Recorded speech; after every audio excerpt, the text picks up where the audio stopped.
22 million black victims of Americanism are waking up, and they're gaining a new political consciousness, becoming politically mature.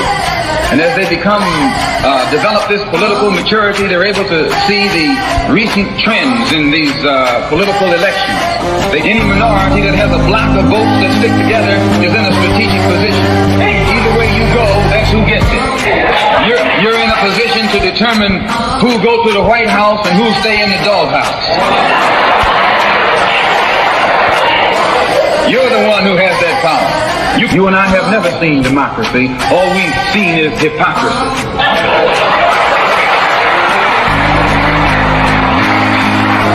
When we open our eyes today and look around America, we see America not through the eyes of someone who has enjoyed the fruits of Americanism.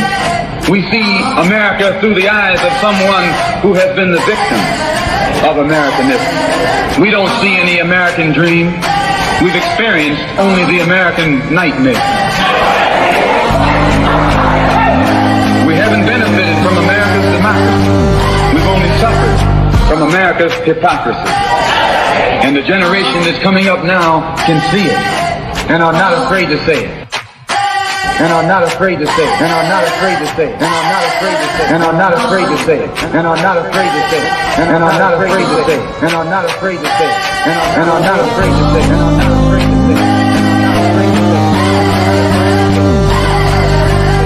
And are not afraid to say it. And are not afraid to say it. Welcome, welcome, welcome. You are tuned into Black Westchester Presents, the People Before Politics radio show, episode 318. I am AJ Woodson. Shout out to my partner in crime, Damon Jones, is not here today, but I got with me my partner, Dr. Bob, Robert Baskerville, a.k.a. Brooklyn Bob, and say what's up to the people real quick. What's up, everybody? Good to be back with y'all this afternoon after taking off last week for family-related matters. Good to be with you, AJ. No doubt, no doubt. So, like I said, Damon's not here, but I want to announce his new book, and he's going to be doing a lot more shows on health and wellness. You can order this book right now on Amazon.com. My book is on its way, so make sure y'all pick that up. You know, he's doing a plant-based diet right now, working out, believing in the whole healthy living thing, and he'll tell you more about that. You'll see much more health and wellness in the newspaper. So I wanted to do that. Now, before I get started, I was supposed to go down to Union Square yesterday. On Thursday, they unveiled the statues for George Floyd, Breonna Taylor, and John Lewis. And I'm going to show you a clip of that real quick. All three of them. Ellis, can you carry all three of them? Thank you.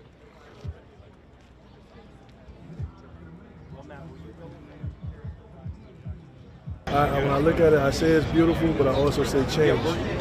You know, because the change is what's going to happen. This is people have been telling me this is the first time there's been sculptures like this in New York City. It's usually murals on the wall, you know, but these are statues. These are sculptures, big ones at that. So change is here. Change is here, and I'm looking for it to stay and for us to end this systemic racism and continue to heal together.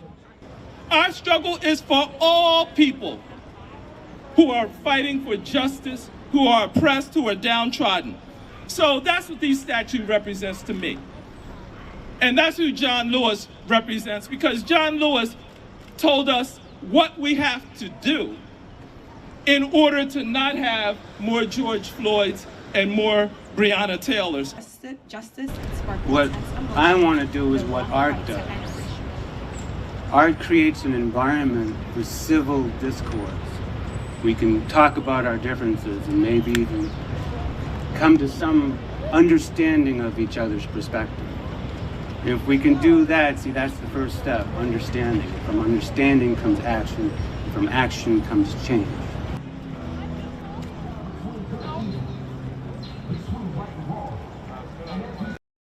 So that was the unveiling, which was Thursday in Union Square. Like I said, we were supposed to go down yesterday. I wasn't able to make it.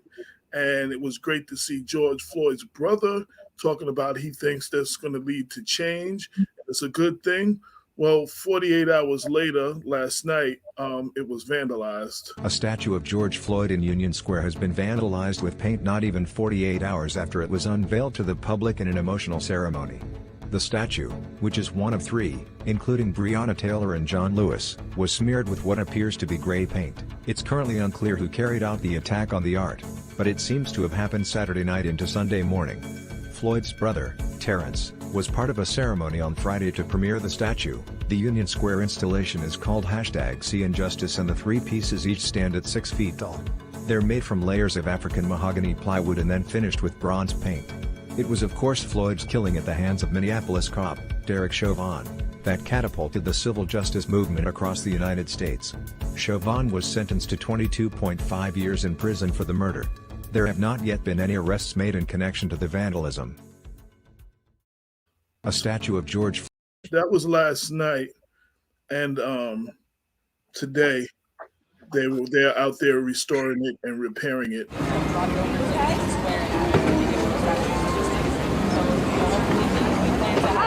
Somebody doing this?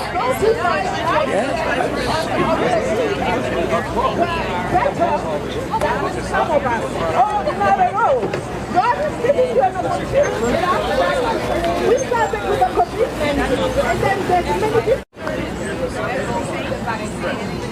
But we are so quick to forget that last year alone in the United States, 500,000 of people died because of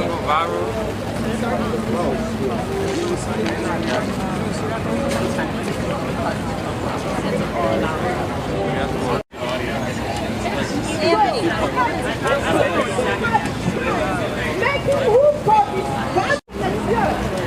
So you cannot continue to put your trust in men. You have to put your trust in right? So we make room for the. So I just wanted to show a little bit of that. That's just raw footage of them out there today. I'm not sure if they're finished yet. That was a couple of hours ago today. They are trying to restore, to clean up the vandalism. This happened within 48 hours. I bring this up because there's a lot of people don't want to talk about racism. A lot of people act like racism does not exist. You know, if you've been paying attention, one of the stories we've been covering is a Black Lives Matter sign in Greenberg. It said all lives can't matter until Black Lives Matter. It was put up on Knoll Road, right under the Welcome to Greenberg sign.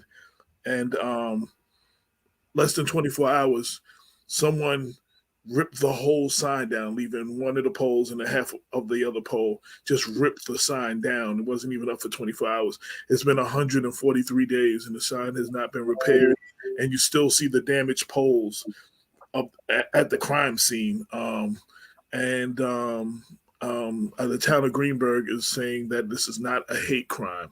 So, you know, we see these stories all over the place, all over the country, but we have to realize we're dealing with this right here. So I wanted to just expose that. Bob, would you like to say anything about the George Floyd racism as a whole, what we're going through right now? Would you like to speak about that? There's not much for me to say other than that it should come as no surprise to anyone, even at the height of the racial justice movement, that we're going to see a backlash. And I think we need not be deterred or discouraged by it. This has always been, there has been an ever perennial presence of large numbers of whites who are, in some respects, supporters of white supremacy and hostile to the quest of Black people for full freedom and inclusion in society. And so that's unfortunately, that's part of the society we live in. And I encourage everyone to muster on and do not be discouraged. Shout out to Paul Anthony Cuesta. He said powerful opening, AJ. Louise said there are never any cameras when it comes to the Black community. Well, Paul Feiner is one of his last emails I received. They're supposed to be putting cameras up at this new location when they put the sign back up. We still don't know when it's going back up. But it was one of the things I bring that up because it was the boldest statement in any municipality in Westchester that Black lives can't matter. All lives can't matter until Black lives matter. That was like the most powerful statement made. We asked where it was. The George Floyd is at Union Square Park. I will keep you updated on how they're doing with the repairs of all that. So I will let you know. Shout out to Paul. Shout out to Louise. Shout out to everybody who's tuned in. I just really wanted to throw that in there. We were going to talk about something that happened today. I don't have Brother John here. He didn't pop in. I was trying to give him a few minutes in the beginning of the show because he had an incident recently. Store in Yonkers. I'm gonna pull up his post though. The store was Ludell's, Ludels, Ludell's school uniform store. So he basically is on 364 South Broadway. He went there to go get I guess a jacket that his grandson needed, and he said sadly he was met with immediate disrespect before he could barely even open his mouth. He asked the gentleman behind the counter, can he get a size 5? The dude yelled, size 5 and what? And started giving him a whole bunch of grief. All he asked was for a size 5. And I was like, John was like, give me a minute, because he was trying to pull it up on his phone to find out exactly what he need. Then the dude started yelling at him, yo, I don't have any time for this. Are you going to order or not? John went and asked if there was someone else that he could speak to. He yelled, go speak to her. And he approached the lady. He's the lady the man was talking about, and he said to the man, I guess John said, white people, you don't treat white people like this when they're spending their money. The lady was like, oh my God, why are you going to take it there? And then she just started being disrespectful as well, and it went on and on and on. And at the end, then they started asking him at the end, was he a member of the school district or a member of the government? I guess they realized there might be some backlash, and now they want to know who he is. And he let them know that he has a podcast, Brother to Brother, which comes on every Thursday on Instagram. And he definitely will be discussing this. Him and his brother Jericho, they will be discussing this. The point is, Yonkers is like the number 3 city in the state right now, the 3rd largest city. And this store is the only school uniform place to get school uniforms for in Yonkers. So they basically feel, while they'll take our money, they don't have to treat us with respect because you have nowhere else to go. One of our listeners, Vivian Spady, she texted me. She said they also have another location in New Rochelle. If you don't find it if you don't want to go to that store in Yonkers, you can go to one in New Rochelle. My point to all of this is we have to demand the respect that we want. And if people are not going to respect us, we need to stop spending our dollars there, even if that means we have to go a little bit farther out of our way. But if we want better, the best way to hurt places like that, and it's a shame that this didn't happen in August, because we could have really hurt them when everybody had to go get their school uniforms. Most people have probably already got their uniforms now. But we need to stop spending our money at places where they're not treating us with the respect. And, that's all I have to say about that. I don't know if you want to comment on that, Bob, and then we're going to go into our guests. I don't have much to add except to say that it sounds like we also need to revisit policies that would give one store essentially a sort of quasi-monopoly. I'm assuming that they are the official sales rep for the school district, for the schools, school district, and one way that you can ensure. And right now, since they're the only game in town, they have an effective monopoly. I don't know why the city of Yonkers would have extended the monopoly in the first place. in order to ensure that you have proper treatment of your customers and competitive pricing, there probably should be a few stores. So not only are there actions that the Black community can take independent of the city, but it sounds like the city actually needs to revisit this policy as a whole. I don't know why they would designate a single store as the only authorized dealer of uniforms. And I will add that Yonkers Councilwoman Shanae Williams did respond to John on Facebook, letting him know that he could come in and file a complaint. I don't know if it was a civil rights complaint or whatever kind of complaint it was against the store, but I think we need to have a bigger conversation, like Bob said, and we need to put pressure on our elected officials that these stores have to be held accountable if they're gonna have the only place we can get it, and they might not need to be given just one store, making it the official store, if they're going to treat us like that. So I just wanted to say that we'll touch much upon that. We'll probably talk about it tomorrow on WVOX, the Black Westchester Power Hour on WVOX from 11 a.m. to 12 noon. So I'm sure we'll touch upon that. And maybe I'll get Brother John to call in where he can discuss it more intelligently because it happened to him. But I did want to announce it. So without further ado, I'm going to bring in our first guest. They have a unique business here in Mount Vernon. It's a sneaker restoration spot. Like you see shoe repair places. Like I got a good pair of shoes and Damon was like, yo, they're like 7 years old. Damon was like, yo, when you got a good pair of shoes, you just take them to a new shoe spot. They'll redo the bottom and they'll clean them up and they'll look brand new because they're a good pair of shoes. Well, we spend a lot of money as people on sneakers. Spend a lot of money. So if you're a sneakerhead, some of these sneakers cost a grip. Like, I mean, some real money. And I've heard too many of my people I know have, after a certain point, they got scuffed up and dirty, they throw them away or something and go get a new pair. We have a new solution for you where you don't have to do that. So I'd like to welcome my guests and have them introduce themselves so I don't mess up their names. So my name is O'Henny, and this is my wife. Hi, I'm Najeen Ofori. We are both owners of Revival X. How are you, AJ? I'm good. So I hope... O'Henny, Najeen, it's a pleasure to meet y'all. Likewise. I hope my description of the store was accurate, but I would like to let y'all elaborate more. Can you tell us, like, what made you, like, for anything successful is to find that niche that is needed to fill that void, which is the reason we started Black Westchester, because there wasn't a real community voice for Black people, Black and brown people in the county of Westchester.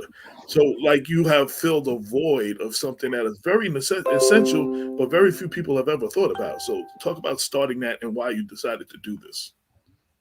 Sure. So I would say I've historically been more of a shoe wearer, and I love getting my shoes polished, right? Clean, having a fresh set of shoes with your pantsuit on, going to church or going into the office. And one day, getting my shoes cleaned, and I'm like, you know what? I love this so much. I wonder if there's anything on the sneaker side. So I started doing my research, came across some businesses on the West Coast that were doing it out there, in Australia and abroad, but there wasn't really anything here, especially in New York. So went off on that venture of trying to create something, not just for myself, but for the community to, as you just mentioned, restore our sneakers, whether via a clean or a full restoration, which means a repaint or a glue job or something to unyellow, and we can get into that later on. So that's the background. It's not that complex. I wish there was a better story, but it's because I was venturing into that area and I saw, as you stated, there was an opening for it. Now, I had the concept, but it wasn't proven. I didn't know whether or not people would actually want to venture into that. I knew I would, but with the community, in general want to cater to something like what we were building at the time. And to my surprise, we've had some successes, but I can elaborate on that throughout the conversation. Now, where did the name come from, and the solution that you use, is that something that y'all created? Y'all came up with yourselves, or did you partner with someone? How did that come about? Great question. So the solution that we utilize at the store and it came about from me working with a chemist. Right. I worked with a chemist. I told them of the need, what I was trying to do. It can't be too harsh on the sneakers because there are various materials that sneakers can come with, whether it's nubuck, mesh, suede, leather. So it has to be almost like a one size fit all type solution. Good enough, but not harsh, and closer to being more environmentally friendly. So worked with the chemist to come up with the solution that we will utilize in-house, but we also sell via e-commerce or at the store for the DIY customer. So that's how the solution came about, and we started to figure out how to best utilize it in the very beginning. Where'd you get the name from? Revival. So the name is an interesting story. I think we spent probably almost 2 months trying to figure out the name. And in the back of my head, I had an idea for the name only because there was this show that used to come on years ago, and I can't remember the name of it.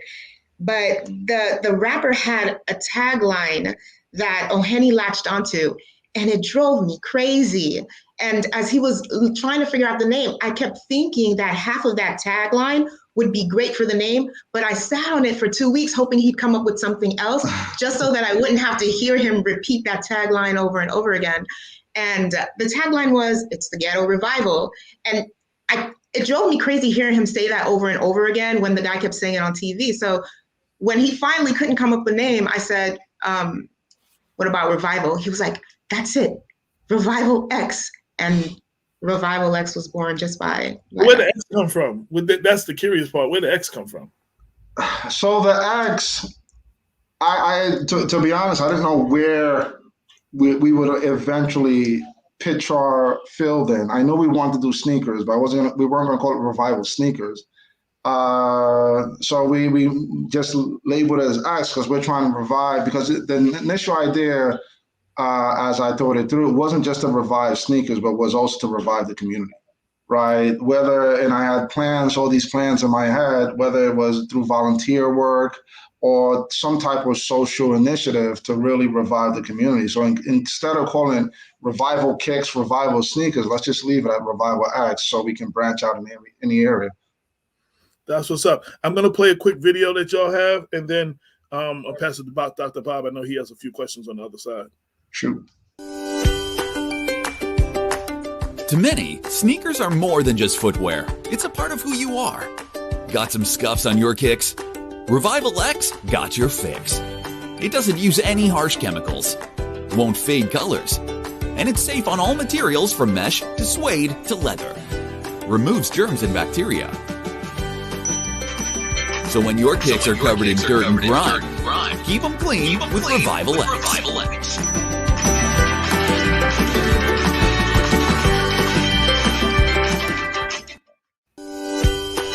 I don't know why I heard an echo at the end, but that is the commercial that they sent me. Dr. Bob, I'm turning the mic over to you. Your mic is off. Your mic's off.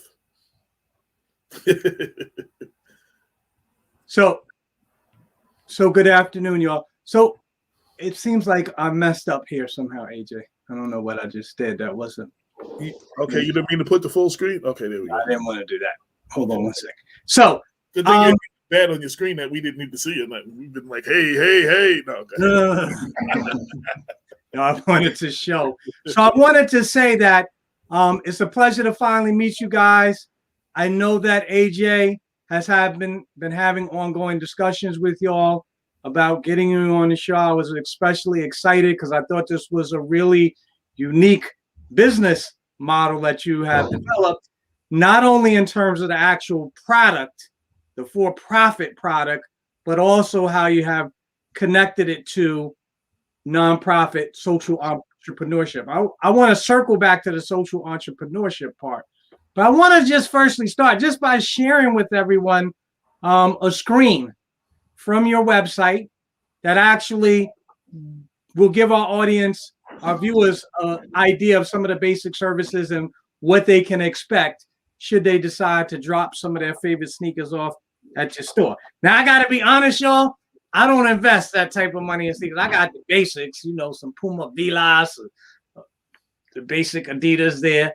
Nothing pricey, nothing too pricey. But, you know, I still love my kicks. But for those audience, those viewers and audience members who do have a beloved pair of kicks that they just put a lot of money in and want to see refurbished, they should know that you have 3 basic cleaning levels, I guess we're going to call them, restoration levels. Basic for $32, and you can see a brief description. You get a standard midsole clean and a standard undersole clean. I guess that's the bottom of the sneaker. Deluxe for $40. You get a deep midsole clean, standard undersole clean the laces, and a freshener. And finally, the ultimate restoration job, which will restore them as, I guess, as close to new as possible. Includes the deep midsole clean, the deep undersole clean, lace cleaning freshener, insole and lining deep clean, and shoe treat or sneaker shield. Okay. And then in addition to that, so a person can bring in an old pair of dirty kicks. So they're like this, right? And these are some examples, and they can expect after you guys have had your way with them, they're going to have some fresh kicks. And so we could see in the couple of examples you include on your website, this is really impressive. I think I have a pair of these, AJ, hopefully. I haven't worn them lately, but I can't wait to bring them by and have them restored and remove all the yellowing from them. And in addition, so I want to add that in addition, you guys offer some really advanced aesthetic services as well. You can customize sneakers like people want. And so here we have, you know, maybe these are custom colorways, maybe we could call them. If I got it wrong, just shake your head yes and make me feel like I actually know what I'm talking about. So I'd like to encourage everyone who may have some old sneakers that they need to restore to take a more extensive look. So having said that, the question that I want to begin with is as follows. AJ and I have met a lot of entrepreneurs over the course of my involvement with Black Westchester. And I have to say, you're among the first that have mentioned investment in kind of proprietary technology, the cleaning solution in particular. And this may in fact give what I'd like to hear for audience members who are considering starting businesses of their own, and AJ and I were having this conversation earlier, like approximately, rough figure, how much money did you have, time and money, did you have to invest up front in order to launch what we now see as a viable business? A lot of times, my impression is that my peers want to invest a minimal amount of time and effort. Time, effort, and money. I'm sorry, well, let me say money specifically, money to get their business off the ground. And I'm curious, based on your experience, what's that number look like for anyone who will be? Of course, you don't have to give us exact. I mean, you can round it off. So, good question.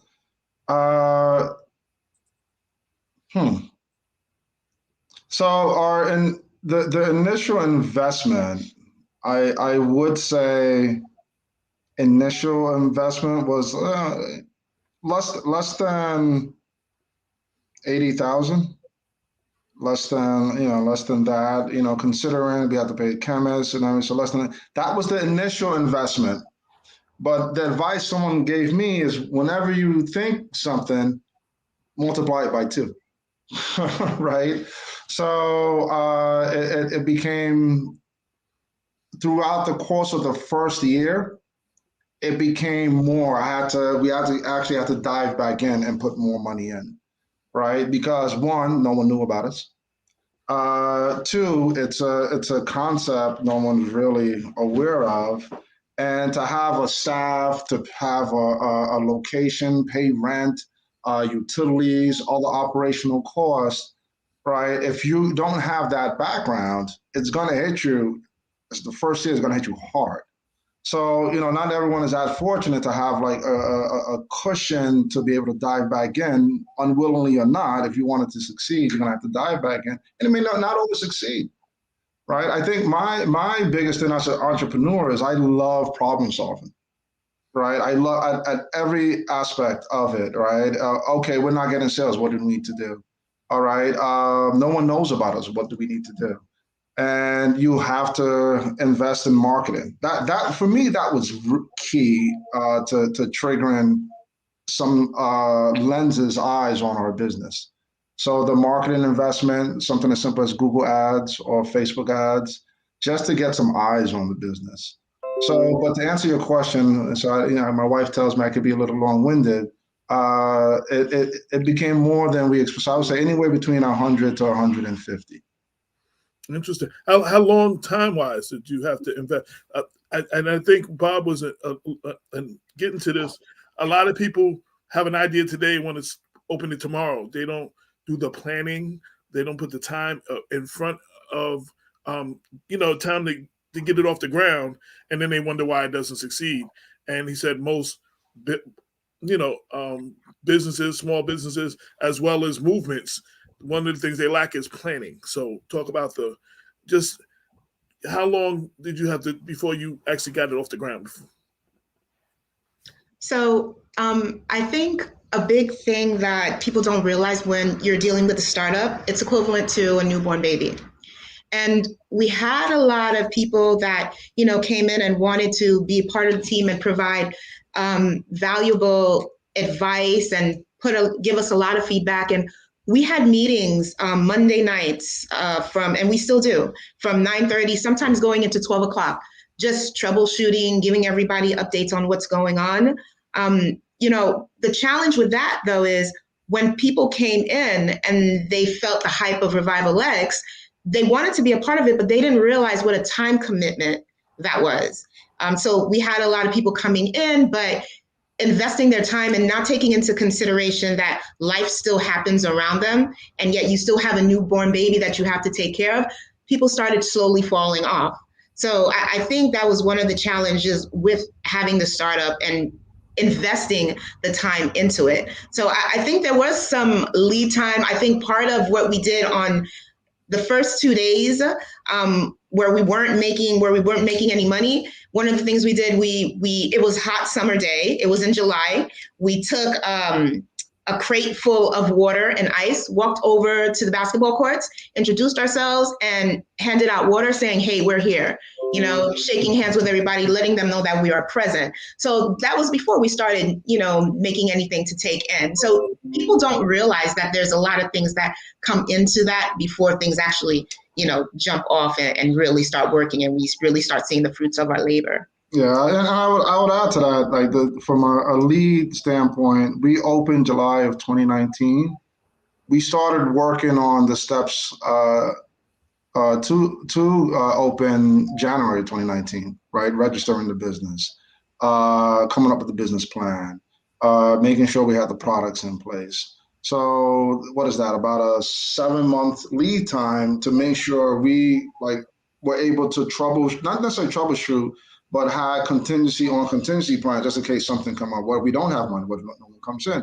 What if someone comes in and said, hey, you made my shoe worse? What do we have there? Like certain controls and certain controls in place. And I'm really big on mitigating risk, right? But to my wife's point, a business is, and some people don't get it, and I won't get into the specific situation. Like a business is a baby, right? You can't open a business and then walk away and think it's going to take care of itself. Just like you can't have a baby, walk away and think it's going to feed itself.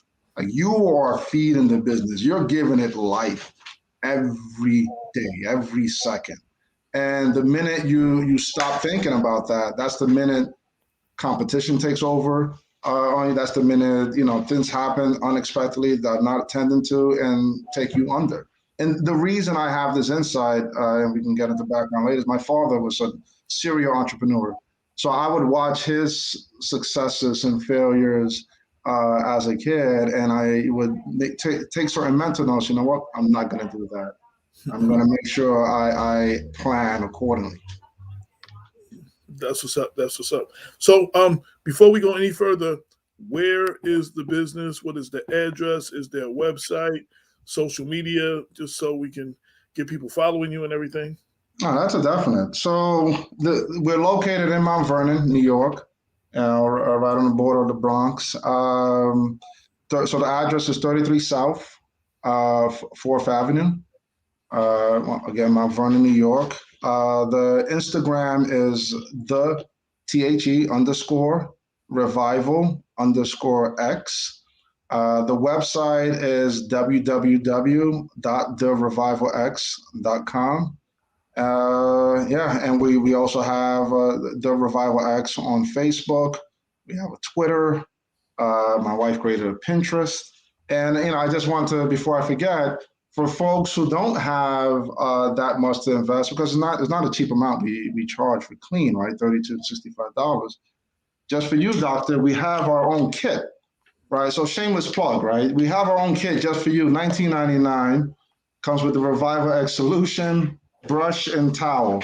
And we also give, I don't want to say 24/7 online support, but if you were to call the storefront, one of the guys would pick up and help you go through the methodologies of cleaning whatever pair of sneakers you have.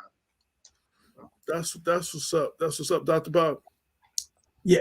Well, I mean, lucky for me, I'm going to have an opportunity to visit the location, meet you guys in person, because would be a necessary follow-up to today's show. So I'm looking forward. Maybe AJ and I will be able to stop by sometime this week, because we have actually talked about it in the past. And it just didn't work out. I've actually been hoping to stop by the shop. Now, so listen, if we were to say that in many respects, the Revival X cleaning solution is the formula that really has driven the growth of your baby, I want to know, what other things did you have to invest in order to get the business off the ground? You alluded to some of them, but for any of our viewers who are going to be looking to follow your footsteps in some way, model themselves after a successful husband and wife entrepreneurial team, what other expenses should they anticipate? So I mentioned marketing, right? Google ads. I mentioned that earlier. That helped. Just hand-to-hand combat, flyers, right? Business cards. Being able to hand out. We used to be in front of the store, handing it out, person to person. Those are the brochures that go through the business model, and what the client can choose from. We also attend trade shows, right? Okay. The community is big. So furniture. Oh yes, furniture in the store. But the trade shows that come with a cost to attend. It comes setup costs. You have your sign, your banner, like we have here. That there's a cost there, right? The main goal is to attract eyes to the business. So whatever medium possible, social media, Google, e-commerce, in-person, trade shows, those are the lanes we're trying to run on, right? Because I always knew we couldn't just have a storefront or a business model where, if you build it, they will come, right? In today's society, that doesn't work. Not anymore. You're battling on all fronts, right? So the traditional storefront for me wasn't going to be satisfactory. We had to figure out a way to get it out there to multiple people via multiple mediums. So those are all, whether it's monetary investment or time investments, they're still investments that you have to make if you want your business to succeed. And what else? Am I leaving anything else out? Well, one that I'm going to add, because I just noticed it, was the commercial that you just played a few minutes ago for the Revival X product in particular. Mm-hmm. I know that probably, if I were to take a guess, at least a couple of $100 for that type of ad that you guys purchase, and it probably runs on your site and maybe on your social media pages, etc. Yeah, sure. And yeah, going through services, right? There are a lot of services that people don't know that are at their disposal. Fiverr being one of them, right? Right. You can go find someone in India, Indonesia, that can help you on your website, help you on your commercial. What's the other one that we utilize? Right? You don't have to necessarily take on the mentality where you have to do it yourself. There are other cheap solutions where you can outsource some of the work, right? To have a successful business model, right? My strength is not in presentations, right? That's not my strength. But if she doesn't have time because we have a daughter, we can outsource some of the things to at least have that professional view when we're trying to cater to customers. Right? Okay. One of the things I wanted to bring up. So one of the things we always talked about. I don't know how long you lived in Mount Vernon or familiar with Mount Vernon back in the days. 4th Avenue, the Ave, was the spot. So my partner Damon Jones grew up in Greenburgh. So like for most of us in Mount Vernon, we would go like to Fordham Road or Delancey or Canal or wherever. For the rest of Westchester, 4th Ave was that for them. That's what it used to be. Yeah. You know what I'm saying? We've gotten far, far away from that these days. And to play on your name, I'm hoping your business is a revival to capturing that again. You know what I'm saying? A place where people from all over the county are coming. They don't have to go to the city. You know what I'm saying? They come to Mount Vernon to get things done, and they get things they can't get in their cities. You know what I'm saying? So that's what excited me about y'all being on 4th Avenue, because we need more viable businesses on 4th Avenue, and y'all are definitely, this is a great business. So I definitely support y'all. And I will be doing everything that I can. Including, the show. I'm going to edit just your part of the show, and I'm going to post it up on the website as a business spotlight. I'm going to put you in the October 15th paper as a business spotlight and make sure I drop a stack off at your store. You know what I'm saying? And just let as many people know, as possible, that you exist, because I'm big in one, we need to recycle our dollars. We need to support each other. I try to get people to support me. You know what I'm saying? I'm a Black-owned business. You know what I'm saying? So being that I have this forum, is up to me to expose people to people like yourselves. And that's why I was so excited when I heard about what y'all are doing. No, appreciate that. Yeah, thank you. 100% appreciate it. No doubt. Whatever we can do, just let us know, right? On top of that, from a community standpoint, because I don't think the positive within the community are highlighted as much as the negative. Matter of fact, I barely hear any positive about Mount Vernon, and there are positive things going on here, right? And I've been living in Mount Vernon since 2004. So, yeah, born in the Bronx, but I've been here in Mount V since 2004. But while we were in the Bronx, we always heard about Mount Vernon. Money Earning Vernon, Heavy D, Puffy, and all those guys coming out here. Like there's bread out here. This is a perfect place. Yeah.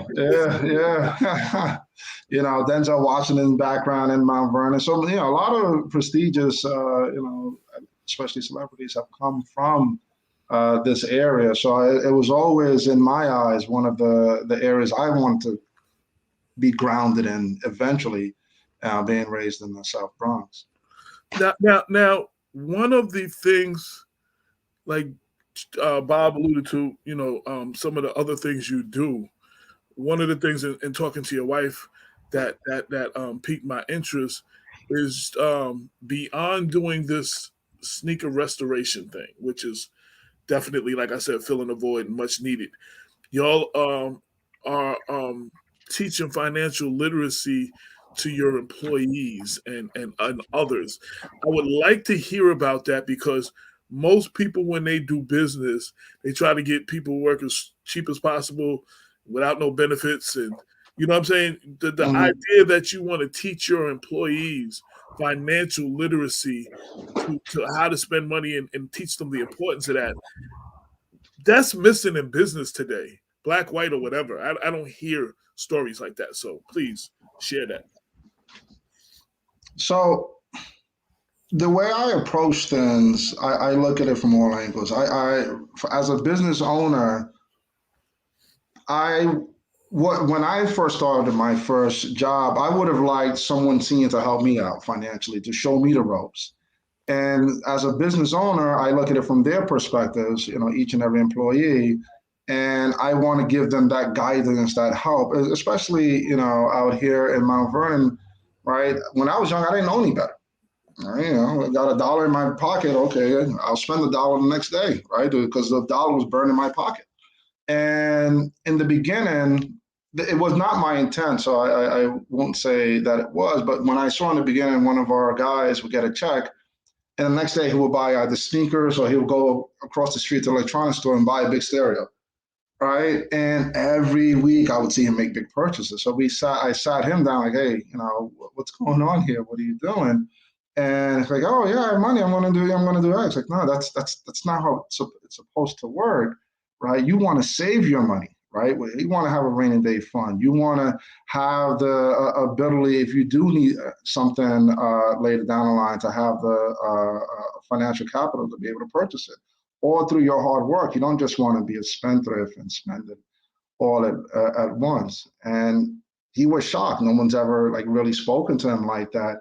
So sat him down and really showed him a budget, right? Not to say you don't spend what you earn. Yeah, spend it, but don't spend everything. Maybe take about 20, 30%. You have your fixed cost, lunch, whatever, but then you can treat yourself, buy yourself a jacket, but just don't splurge. And it was amazing seeing how they gravitated, and it wasn't just him, with all the employees. They gravitated to the knowledge or just the financial literacy aspect of it, because you can see the wheels going in their head, and coming from someone, I guess, a business owner or an adult who's actually investing time to help them. Like, I'm not doing it for any other reason but to help. They really took it to heart and executed on it to a point. I was telling my wife a month ago, I was driving one of the workers back home, and he was like, hey, honey, you want to see something? I'm like, okay, look at my savings. All right. So he's 17 years old. All right. 17, 18, maybe 18, 17, has, roughly 3,000 in his account. Now, I don't know about you. When I was 17, I didn't have anywhere close to that in my account saved up over time, right? Most of my things were jacket here, clothes there, and other nonsense. But just to see that, and to see how proud he was, that was the biggest success, to see his pride and the fact that he saved so much. That just brought a lot of joy to my heart. That's the biggest win, right? Forget the business side of it. It's the success metric from a personnel, people standpoint, and to hear other employees mimic and echo the same thing, because I don't just say it, the store manager echoes it to them as well, right? We don't just want to be here and have that, hey, employee, hey, owner relationship. Okay, bye, see you the next day, and that's it. We're finished. We try to really sow some things here, so it helps them out there, right, in the bigger world, or if they go to another company, or when they graduate college and in corporate America, or whatever they do in life. Hopefully, we can start the foundation here with us, because in some cases, this is their first, second, third job, and they're still early. We have a lot of young adults here between 18 and 25, 29. So you can get to them early enough, it'll help them out in life. One of the most important, most powerful things is that's a contagious thing at best. Hopefully he will start talking to his circle around him and start telling some of the young men around him, and building up a team now. As a team, they collectively, and they may be able to have an idea now, they got some money and ideas of how to maybe invest in this, following your footsteps. So that's very important. And another thing you said, and this is for this is for all the haters.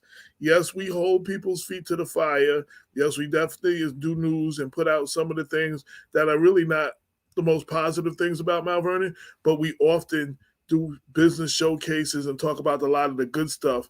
So a lot of the people that say, "Oh, y'all only talk about the negative stuff," if you ask them about any of the stories that were positive, they'll tell you, "Oh no, I don't really check out the site, or I don't really read the paper."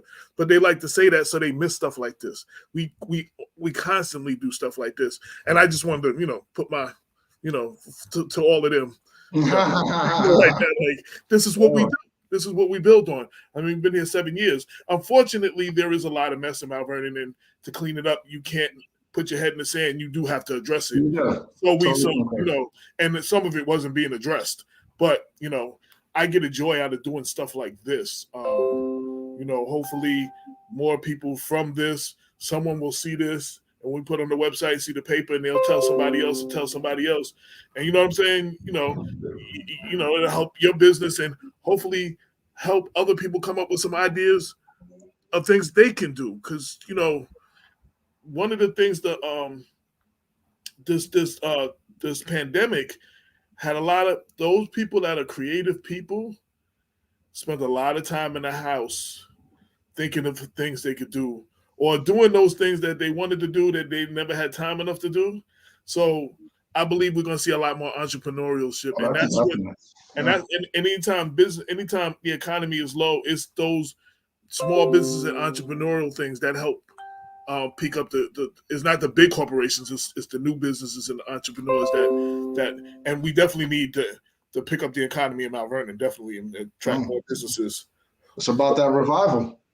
Right, that's what I said. I hope that your store playing on your name is a revival to the avenue and help in the revival of Mount Vernon as a whole. So I'm very happy. Is there anything I didn't ask you to know about you, about the business, about any other services that you provide? Anything?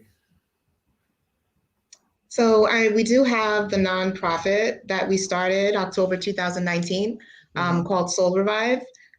Thanks to the generous donation of sneakers by the French American School, we were able to obtain about 600 sneakers to be certified and cleaned by Revival X for distribution to the shelters in the area. Unfortunately, COVID slowed that down.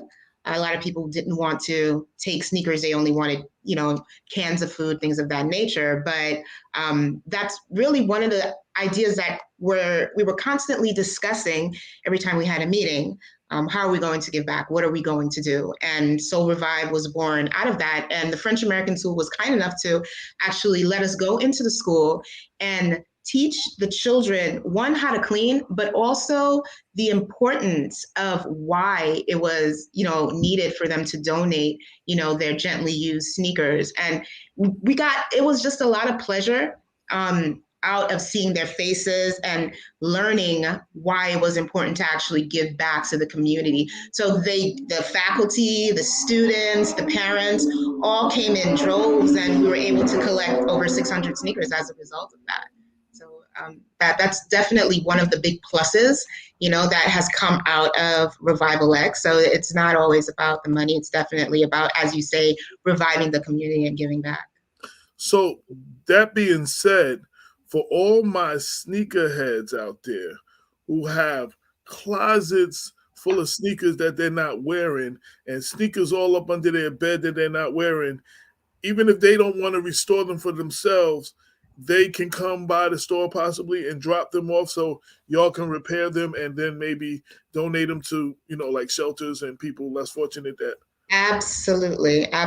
We would definitely love for anyone to just come and drop them off. We will certify them as Revival X Clean. They will get the same respect as any person dropping off a sneaker that, they're paying to get cleaned. The sneakers will go through the same process. And, we just want to make sure that we maintain the dignity of the nonprofit. So absolutely, we'd love to have someone or anyone drop off as many as they like.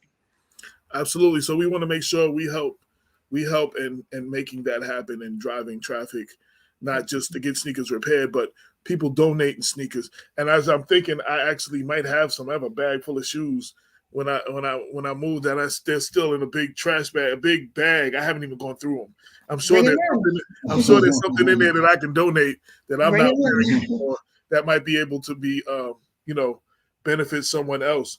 Shout out to Ken Bright, Pat English, Rajendra Hunter in Atlanta, Cliff Earl Abrams in Greenberg, Cynthia Turnquest Jones, Stephanie Benton, Joanne Campadani, Joseph Greer, I think he's in Atlanta, Patrina Johnson. I said Paul Anthony Cuesta earlier, Luis Cherico, and everybody else that's tuned in.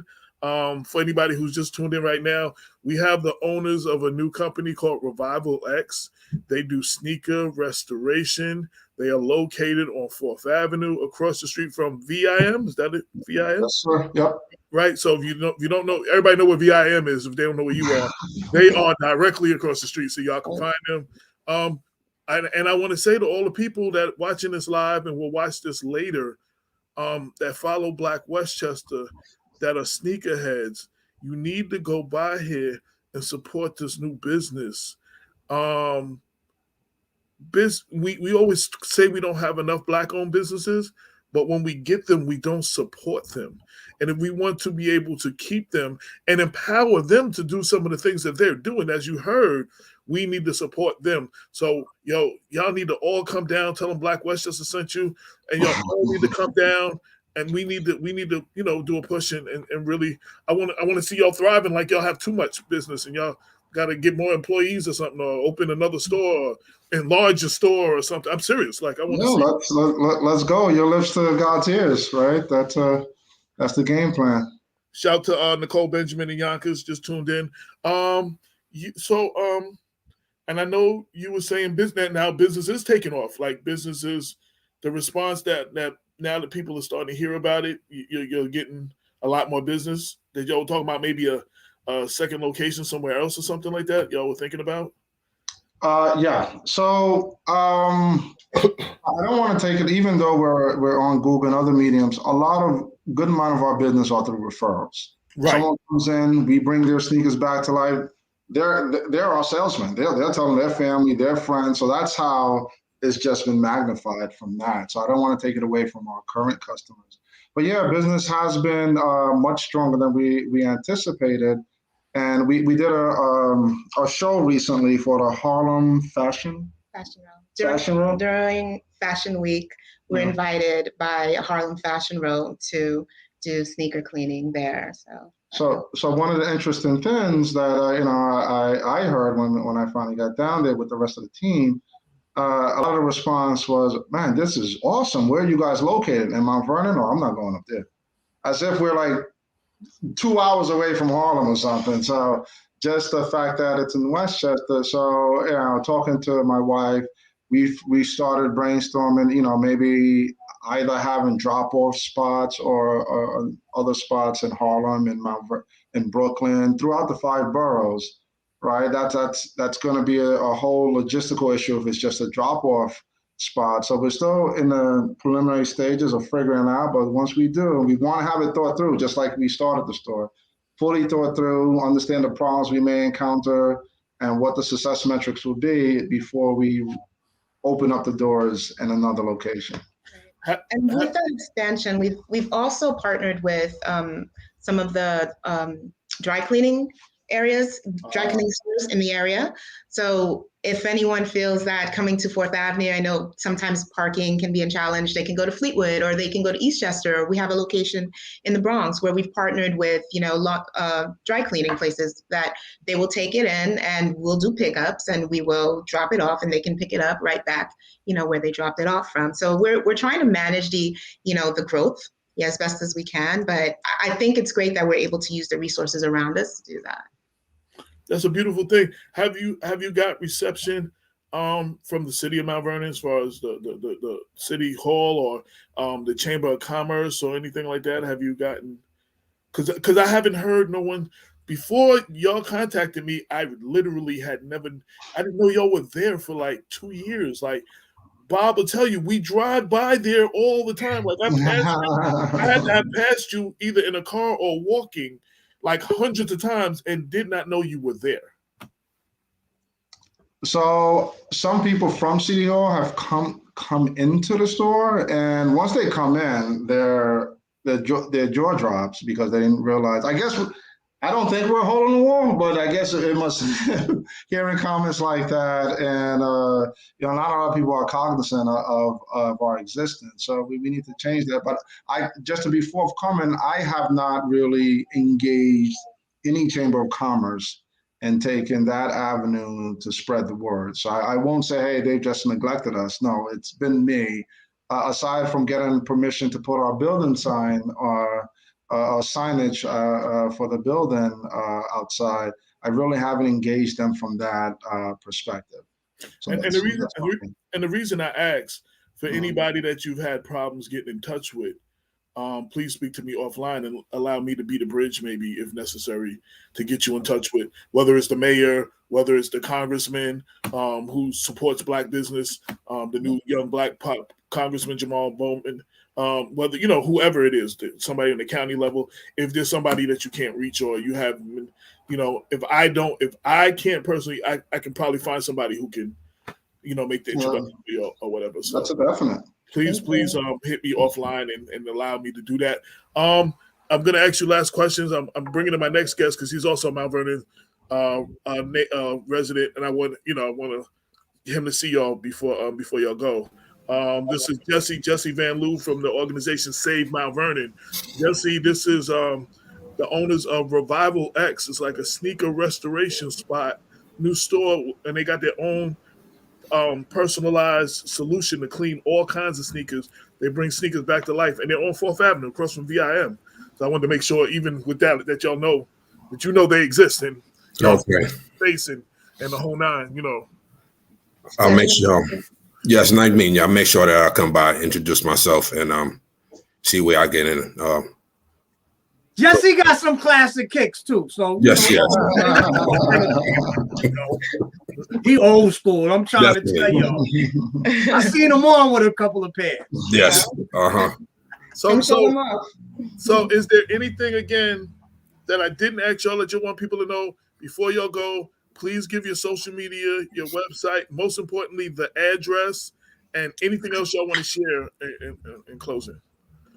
Yeah, I mean, we're a friendly bunch. So if you just want to come by and say hello and check out the place and see if you like what you see and then come back and bring your sneakers, we're perfectly open to that. But just come and check out the Revival X effect and see how you like it.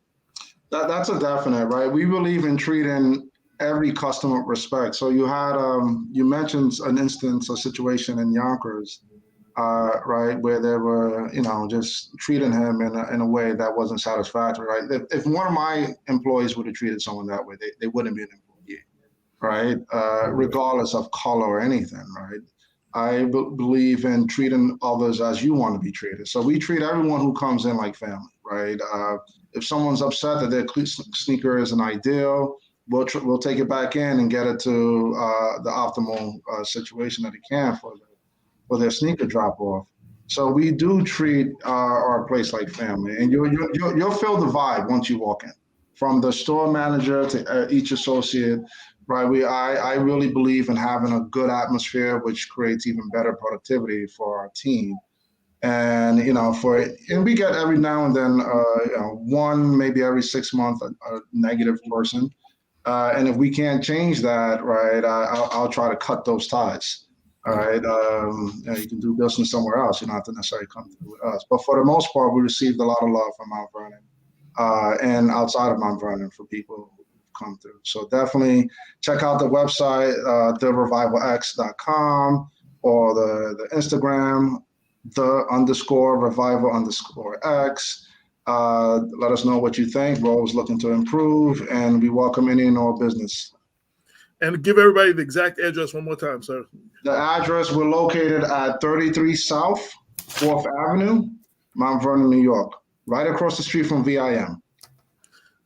No doubt. I thank y'all for taking the time Thank you.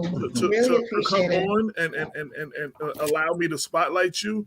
And everyone else, look for their interview, the video interview on blackwestchester.com in the next couple of days with all their links to all, the website and everything under that, and a spotlight on them in the October 15th issue, which comes out October 15th-ish. It might be a day or two afterwards, but around October 15th. I wish you all the best of luck, and Bob and I will be by one day this week, possibly, hopefully, right?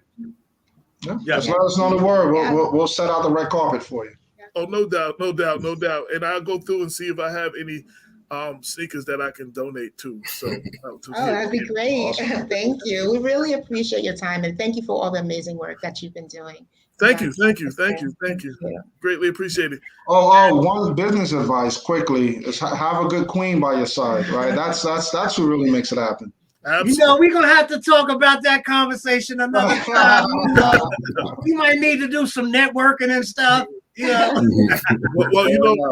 even if you don't have a queen by your side, the success of Black Westchester wouldn't have been possible with a lot of sisters who believe in Black Westchester, that put in work for Black Westchester, whether it was distribution, whether it was making phone calls, whether it was calling up for quotes, some of our biggest supporters have been women, and you need the perspective. Like, it was just me and Damon. It's two dudes. You know what I'm saying? When we first started the show, Cynthia Turnquest Jones on the show. She was a big asset, brought things that we wasn't even thinking about. And still, even though she's not on the show, she still does that on the newspaper. She'll be like, I got an article. She's an educator. She puts out book lists for the kids to read, in the summertime, and things I'm not even thinking about that have been very successful. So you need some if you're a brother in business, you need some sisters in your life that's 100%. Whether it's your wife, whether it's a family member, whether it's just some strong sisters that believe in you need some sisters in your life. That's that I will say. Word up. Definitely. I bid y'all adieu, but we will see y'all later this week. We'll talk offline and about some of that other stuff. And it's been a great talking to y'all. You too. Thank you. Take care. Nice meeting you. Have a great day. Have a good one. Good night. You're welcome. No doubt. We're going to transition into our next guest. Before we do, let me play our little promo real quick. You are now tuned into the People Before Politics radio show, brought to you by the good folks at Black Westchester. Black Westchester. Black Westchester. Black Westchester. Check the newspaper. Black Westchester. Black Westchester. Black Westchester, check the newspaper. Real talk for the community since 2014.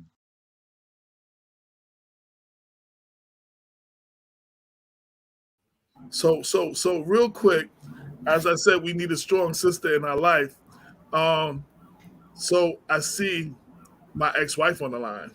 And when I went down to Georgia, everybody knows my dad passed and everything, and I was down there. She held me down.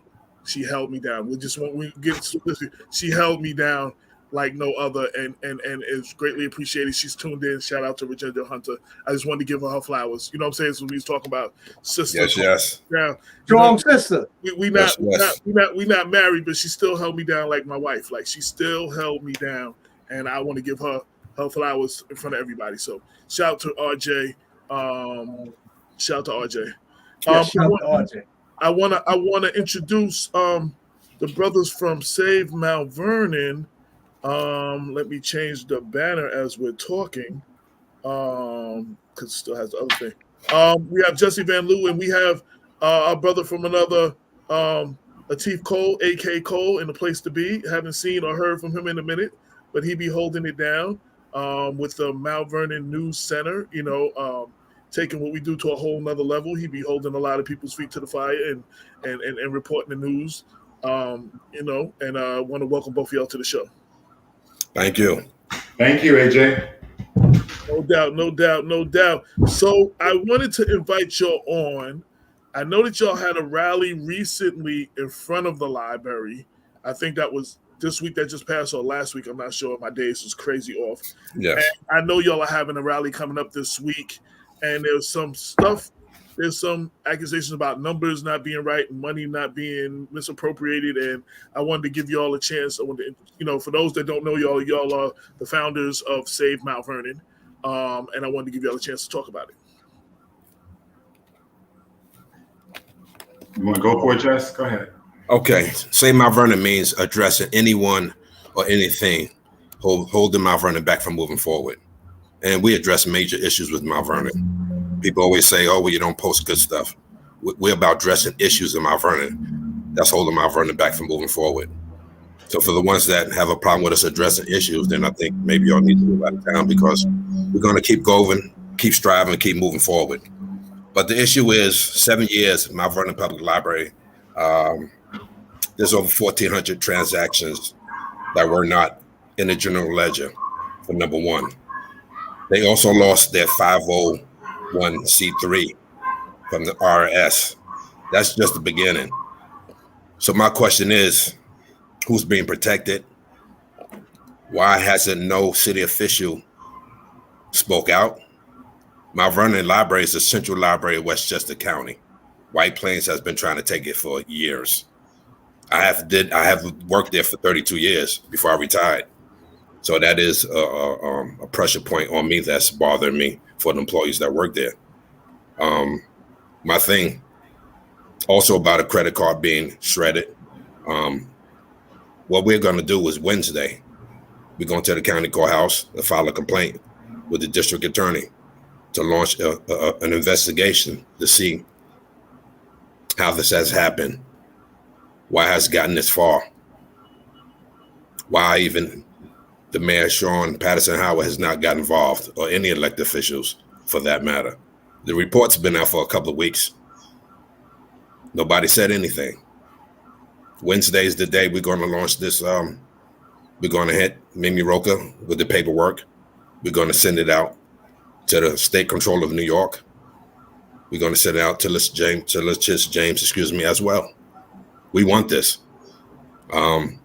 Central library status means a lot. It's educational, it's for the kids, for the adults. Do reports, research, everything, you name it. The building has been closed since school started as well. We've got no answers why the building was closed. Now you tell me. I'm just wait, the library is not currently open right now? It's open now. I understand they had a problem with the security guards. Oh, okay. I was there the other day. I went in and was open for the first time. So for the first 3 weeks, school was open. The library was closed to the public. So this is the library, central library, that is not operating right. This is not functioning right. And enough is enough. The residents need answers. We need answers. The taxpayers in Mount Vernon need answers. And for me to be all about, like I say again, our elected officials did not even say one word about it.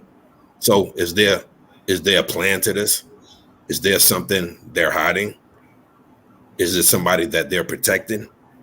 I say all of the above. All of the above. I wanna interrupt real quick, and I'd be reminiscent. I'm talking about sisters that hold us down and women that hold us down. Mm-hmm. Shout out to your wife, who definitely supports and stands by you. Shout out to Lorraine Lopez, who's not a permanent member of the show. She'll pop in and out, but she's been a very valuable asset to Black Westchester. And as far as the library is concerned, shout out to Kathy Webb. Yes. Who is the glue of the library. Like, she is the soul of the Mount Vernon Public Library and has been for decades. Exactly. You know what I'm saying? So shout out to my good friend, Kathy Webb.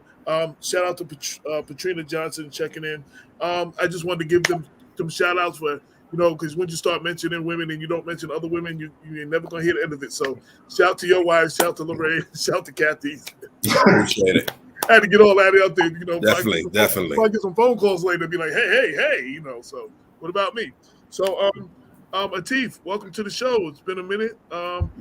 You have no idea. I get, the last couple of months, I've gotten a few calls. What happened to Atif? I don't see Atif.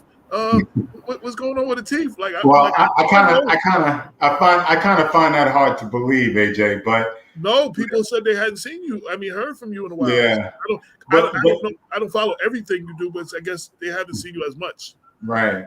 But let me backtrack because I was rude earlier, and I want to apologize to Dr. Bob for not acknowledging the doctor. You know, the longtime supporter of BW, Dr. Bob. So, Dr. Bob, good evening. How are you, sir? It's good. I'm very good, brothers. I appreciate, of course, you singling out and acknowledging me by name, but yes, you, AJ. I bathe in the light of Black Westchester. I live off of AJ's glory. Yeah. Likewise, Dr. We all Bob. did. Of course. But let's fast forward to the library. You know, Jesse. Wait, one more thing. Shout out, Lorraine just tuned in, so she may not have heard her shout out. We did shout you out, but shout out to Lorraine who has held us down. You're lovely. For years. She might not be on the show regularly every week, but she's still, doing her thing. And shout out to her new show, Latin Rain, which is on, I believe, Wednesdays on WVOX at 7 p.m. The first Latin programming in 30 years, one of the highest rated shows on WVOX. So shout out to her and her brother Hector for holding that down. Go ahead. I want to interrupt. Excuse me. No. Yeah, Dr. Bob, my brother. Pleasure to see you too. Definitely. Jesse. Tiff had to straighten me out right there. I'm sorry. Definitely. And Nas just said what's up to all of us. Okay. Then, yes. Nas, the queen of Black Westchester. Absolutely. Well, we hope Mary ain't listening today, but Oh, Mary J. Black. Yeah, after Mary. Okay, I'm sorry. Yeah, she is. No, she is the queen. But Mary could be checking in, and she might be like, "Hold on." I'm the queen. No, let me stop. Yeah, she's got a big night coming up in February. I'm looking forward to it. Oh, no doubt. But anyway, so Jesse raised some good points about the library, and I really want people to understand, the difference between attacking someone and holding someone accountable. There's a big difference between the two,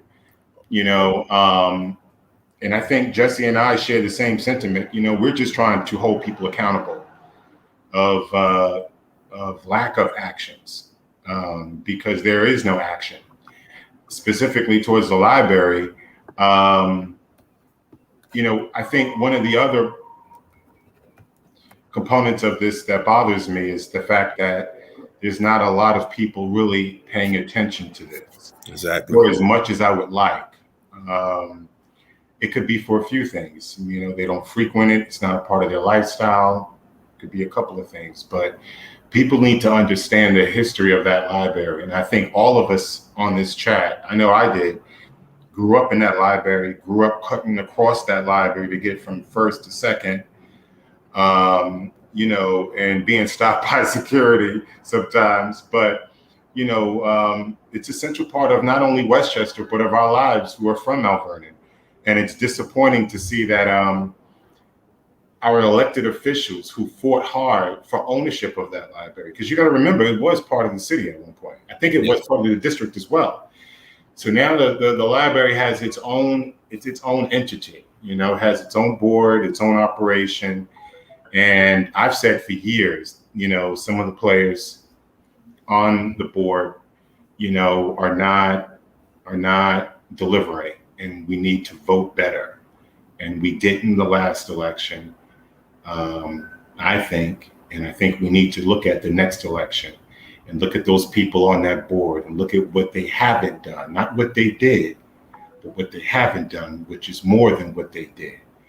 And I think we really need to pay a close attention to this library, because the schools and the libraries all these kids have, for some of them, they don't have homes, they don't have meals to go home to, they don't have books or maybe the internet to go home to. So the library, is really, all the kids have for some kids in Mount Vernon. So we got to look at that. No doubt. I want to piggyback off what you said. I want to touch upon that, because Black Westchester, as you know, is always being accused of making the city of Mount Vernon look bad by calling out the actions of people who are not doing what they're supposed to be doing. The funny thing I always said, it's not that you don't feel that the person who's doing the corruption or doing the bad things, they're not making the city look bad, because I talked about it. I made the city look bad. But there is a difference between holding someone's feet to the fire and attacking them. And one of the things Black Westchester does is that we attack the issue, not the person. And you need media is the fourth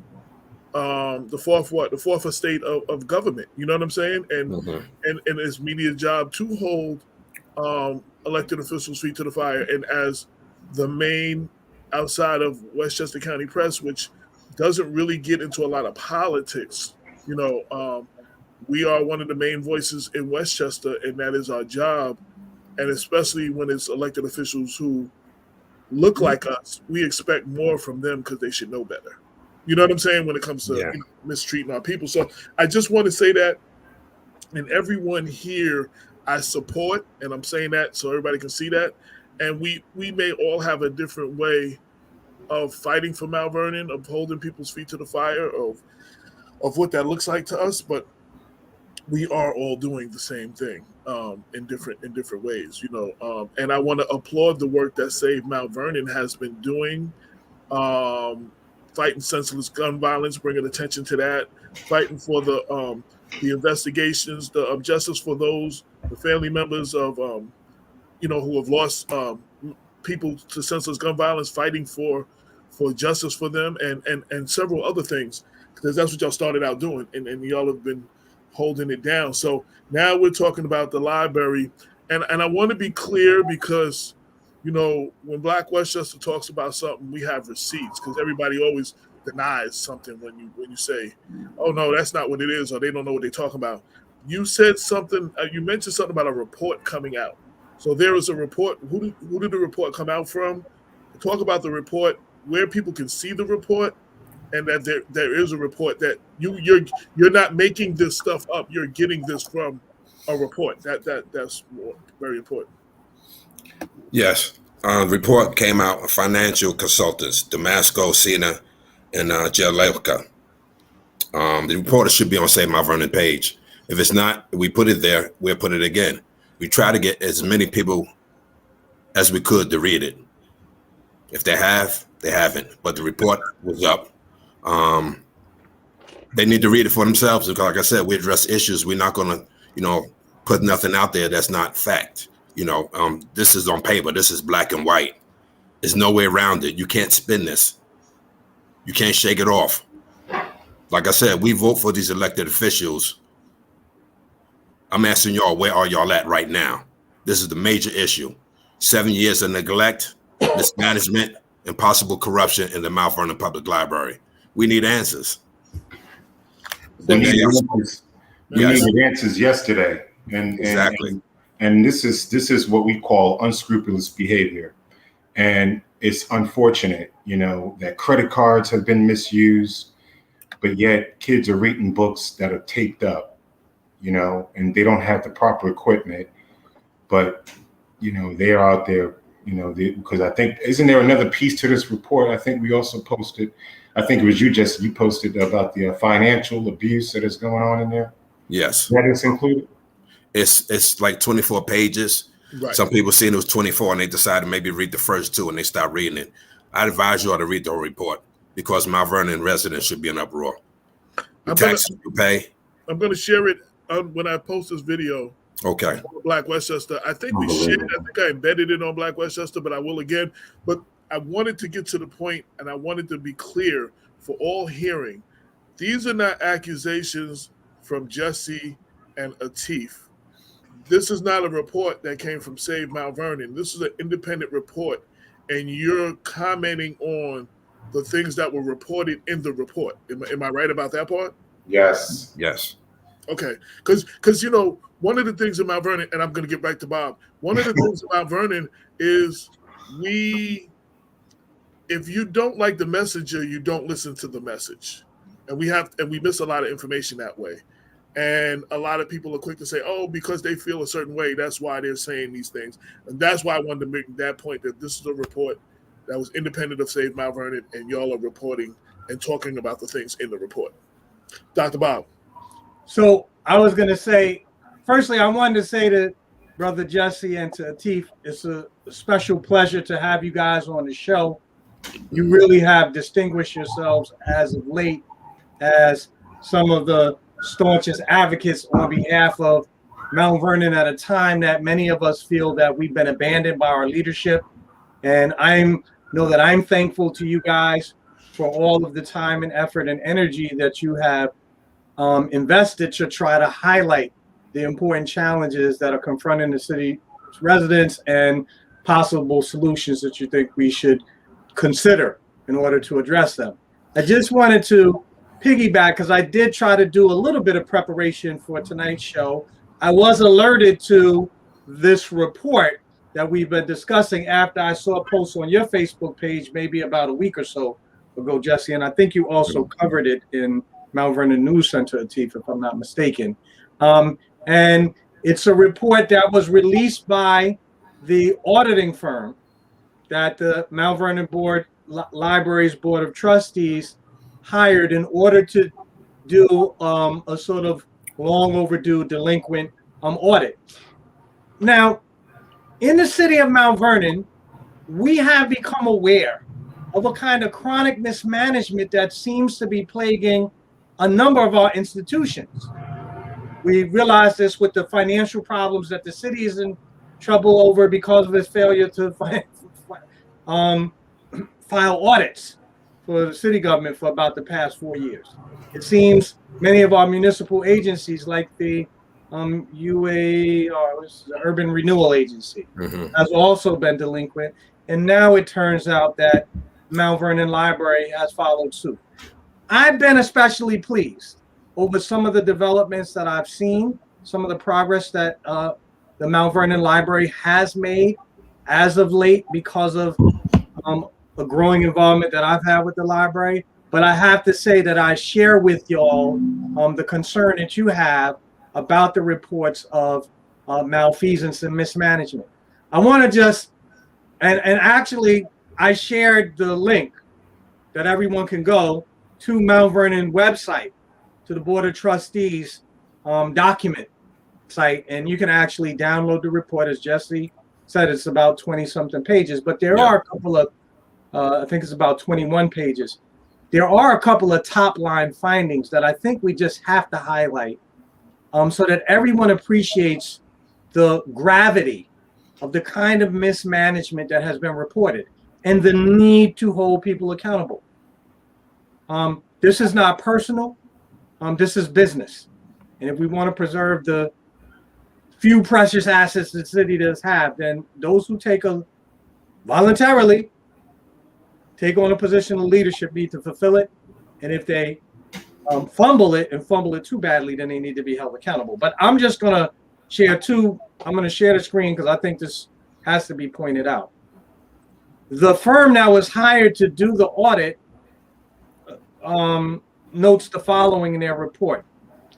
During the reconciliation process, the auditing team, DSJ, posted over 1,408 transactions that were not in the general ledger for the 7-year period spanning 2014 to 2021. This does not show a sort of periodic mistake, everyone, but this suggests that the accounting process that Mount Vernon presently has in place is absolutely slipshod and needs to be revisited. In addition, and this is a point that I know both Jesse and Latif have made in their posts about this matter, apparently the audit team found that there was, during that same period, there were more than $50,000 in transactions that struck them as being especially suspicious or troubling. Now, the audit is still very much in process, everyone, because these expenses were not posted correctly does not mean that they weren't not in fact legitimate. I do know, because I've read some of the report, that it says that they've reconciled some of the books. They did verify at least that some of these were in fact legit. But the main message from all of this, everyone, is we need better management. And it does not help the city of Mount Vernon for there to be major renovations and improvement made in the physical infrastructure of the library if the administrative infrastructure is falling apart and we lose our nonprofit status. That is unacceptable. And it seems like it's a cascading effect. I just wanted to just share the document directly so people could see the main finding, to know that this is quite serious. Yeah, AJ, I'm having a problem. Okay. I wanted to share a comment. Jeff Monroe, which is part of Save Mount Vernon, right? Jeff? Yes. He couldn't be on the show, but to what we said earlier, he wanted everybody to know that the library's management is still accountable to our city council, that oversight of their policy and public money should be our demand of first order. But it's not. So I wanted to share that because he's not here to say that for himself. Yeah, but that's clarify, please, Atif. Go ahead. No, clarify for me. No, it's not, and I think that's one of the issues too, because the mayor, she's not going to get involved because it's not her problem.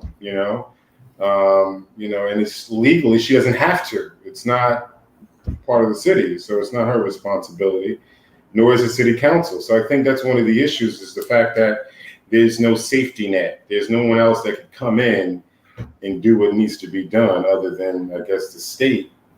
But I don't know, Bob, maybe you can add more flavor to that. No, I mean, I don't know. I have to admit, I have limited knowledge about the operating status of the library. But my sense is that the library is now an independent 501c3. Yeah. And for that reason, no longer falls under the supervision of the city. And although Brother Jeff may be right, that we should still be demanding our city officials weigh in on this matter and use all of the influence that they can to bring this matter to a speedy resolution and to insist that the library be put on firm managerial footing, that ultimately may fall on deaf ears. That plea may fall on deaf ears. That's why I think just what you have suggested, that people bring this issue directly to the attention of the Westchester County District Attorney's Office. That's who needs to get involved. So they can make a determination as to, A, is there any criminal liability for the chronic mismanagement of the city, of the library's finances that we see here. $50,000 is a lot of money, everyone. It is. I think that's a felony. It can be a kind of felony mismanagement of funds. So it's very serious. Mm-hmm. And although in referring this to the Westchester County District Attorney's Office, no one is making an assertion that a crime was committed, but it is so serious that we need an expert to weigh in and offer us an assessment as to what is the way to move forward, and do we need to have our criminal enforcement agencies involved. But I'm going to be joining with you guys. Now, I have to say, it's early. AJ knows this. We talked about it. It's 10 o'clock in the morning, I believe. Yes. We're gonna 9. We're gonna go upstairs and file at 9. We're gonna come downstairs at 10 and do a press conference after that. Yeah. So Jesse, can you explain to audience members who may be interested in joining with everyone on Wednesday morning exactly what is going to transpire and what will be delivered to the district attorney? Wednesday at 9 o'clock, Westchester County Courthouse. We will be visiting the Westchester County DA's office, deliver a complaint for them to launch an investigation into the Mount Vernon Public Libraries. 3, all of above, misgivings, possible corruption, mismanagement, negligence, all above. Why? Because we have gotten no answers from the Board of Trustees. We reached out to them. They just think Thursday had a meeting that they canceled. I was going to participate. We couldn't speak, but they canceled at the last minute. And the thing is, the city, which is City Hall, I'm saying, is the bigger picture. One of the candidates is also a trustee on the library's board that's run for city council. So we need to get to the bottom of it. Just make sure there's no wrongdoing. We're not alleging nobody did anything wrong, but the numbers just don't add up. 7 years of negligence does not add up. Mismanagement for 7 years does not add up. There's no oversight on the library, trustees, board president. So, not saying they did anything wrong, but you could look at the report, as I ask people to look at and see for yourself. You'll be amazed by what you find. So we're asking Mimi Roca to launch an investigation to see if there's any wrongdoing. If there is, let the ball drop or the shoe fits where it may. It could be past trustees involved. We're not sure. But nobody has spoken up in the city. Nobody from the city council, not the mayor. Like a tip said, they really technically don't have to. But if this is your city and you want to lead the city, you became mayor, everything drops in your lap. Every issue in Mount Vernon you should want to jump on and handle, not be silent. But see, when y'all soliciting votes, we see y'all. We out there asking, vote for us.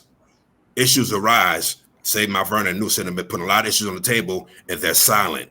And this is the problem. I get so many employees in Mount Vernon that work for the city. Y'all keep doing what you're doing. Hold them accountable. They're not going to come out and say anything because they know how it works here. They know how it works. That backlash, they come to work, it may be a problem. Retaliation, big time. Has been a problem in Mount Vernon City Hall in the last 4 administrations that I've covered. So absolutely, not just this, not and all across the board. All across the board. This is going years, decades. Right. I want to read 2 comments that came up. So Michelle Brown, who is an advocate from Greenberg, who knows a lot about dealing with not-for-profits and helping to set them up. She said, greater than administrative, financial mismanagement is what will cause you to lose your non-for-profit status. Yeah, exactly. And Jeff Monroe said, let me get back to it. The library operation and management are a public resource and fall under the oversight and responsibility of Mount Vernon City Council's Legislative and Public Works Committee, chaired by Councilwoman Janice Duarte. That relationship was articulated in January statutory meeting at the City Council. So I just wanted to share that. And I want to wait a minute, hang on. So wait, let me just clarify this. So Janice Duarte heads a committee that oversees rather the Mount Vernon Public Library? Yes, he said the library operations and management are a public resource that fall under the oversight and responsibility of Mount Vernon City Council's Legislation and Public Works Committee, chaired by Councilwoman Janice Duarte. We got to find out from Jeff, when do they hold those meetings? And she said the relationship was articulated in January at the statutory meeting. I want to put. I'm sorry, JJ. I didn't mean to cut you off. I'm sorry. Yeah, I want to put out a disclaimer because one thing that's always accused of many of us is you don't do both sides of the story. I reached out to Jesse basically in the last 12 hours to come on. So I didn't have a chance to reach out to any library trustees to get their point of view, or anybody in city government, anybody who wants to reach out to me to share anything with me from city government or from the board of trustees from the library. You know how to reach me, call me, and we could do a follow-up or something. But I just wanted to put that out there. This is not an attack on any of them. This is about bringing out the facts. This is about talking about what your actions are, the report that came out, and I'm willing to hear from any of them. They all know how to reach me. But I reached out to you in the last minute, in the last couple hours. And you basically confirmed today that you could be on a couple hours ago. So, we didn't have much planning for this. So, Bob, I know you might have some questions. I'll let you take over. Yeah, I just wanted to add that the problems that currently plague the Mount Vernon Library can't be limited simply to these questionable transactions and the loss of our nonprofit status. But in addition to that, one of the problems that's highlighted in the report, which makes it especially necessary to refer this matter to public authorities who can bring sanctions to bear if there is any kind of criminal wrongdoing, is the fact that several members of the library staff, who are mentioned by name, in fact, in the report, but I'm going to spare them embarrassment and not personalize this, are singled out for essentially being obstructionists and not providing the assistance and performing the tasks that are expected in order to reconcile the books. There are a number of access, just like we saw this, it's eerie how this reminds me of some of the stuff that is happening in the city government as a whole. The city We've hall, seen right? in the past where various executive officers in the city have refused to provide the body as a whole with financial statements pertaining to the city's operations, and the same kind of pattern is being revealed here. And look, I want to say this. I don't know what happened. I don't know what happened. But audits are a regular part of the internal controls of any organization, and the board has fiduciary responsibility. They are the ones who have immediate responsibility for maintaining the library's good standing as a nonprofit organization and making sure that all transactions are in compliance with state and federal rules. And I think it's entirely fair for us to discuss the, in many respects, sort of mind-blowing revelations that we've seen here. But I would have never expected in all my life to hear that the library has somehow the other lost track of nearly 1,500 transactions, and there's more than $50,000 of expenditures that have yet to be properly accounted for, and we've lost our nonprofit status. Folks, something's not right. Something's not right. I don't think anyone is being unfair to any member of the board of trustees or the executive staff at the library in raising these issues. These are important issues for us to address. And I want to be clear again, this report was generated from a firm that the board of trustees for the library enlisted to do a report. So this is not a report that somebody I paid to do it, or somebody Save Mount Vernon paid to do it, to find the negative stuff.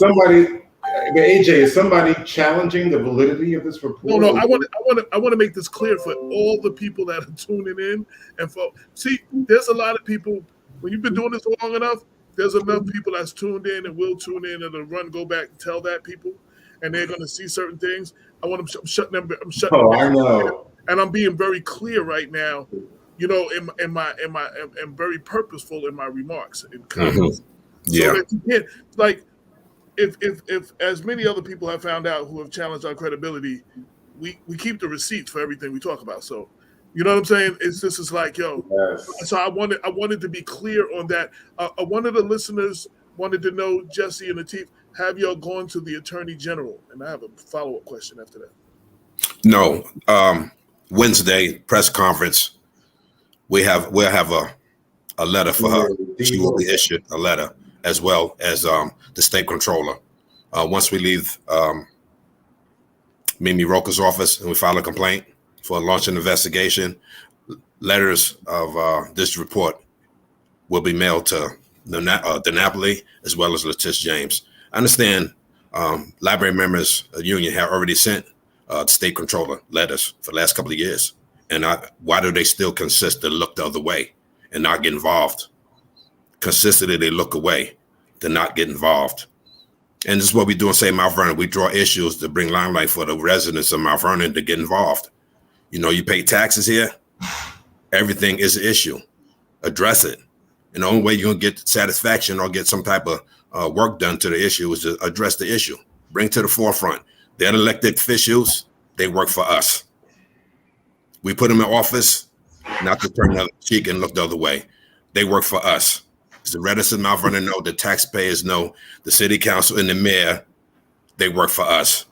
The trustees, the library board president works for us. Board of Education, trustees, they work for us. Time for people to stand up and get services that they need and provided for. So I don't know what's going on. We're not going to change what we're doing. If a major issue arises, we'll address it. And the library in Mount Vernon is a major issue that we are addressing right now. We got no answers from the board president or the trustees. Silence. I talked to the mayor in front of the Mount Vernon Hospital when we had the rally out there, and I asked her, and did you see the report in the library? And she said, what report? I told her, read it. I haven't heard from her. Silence. So what we're doing is we're taking it to the next level. We're going to the county courthouse, go file a claim with the Westchester County DA. We're going to mail letters to the state controller as well as the Attorney General, Letitia James. So those are steps that we're taking. I'm asking everybody in Mount Vernon, if you're off, if you can attend the press conference at 10 o'clock in front of the Westchester County Courthouse. Hear about the report again. You want to ask questions, you can ask them, but we're there. We're going to be there. No doubt. I just let me, I want to just further amplify a point about the way that this is impacting the ability of the library to carry out its function and mission. As I've read through the report within the past hour or so, one of the things that I noticed is that the accounting firm, which is now serving as an interim treasurer for the library, because apparently they can't find anyone who can reliably do this, these accounting services on their within house. One of the things that they said is that they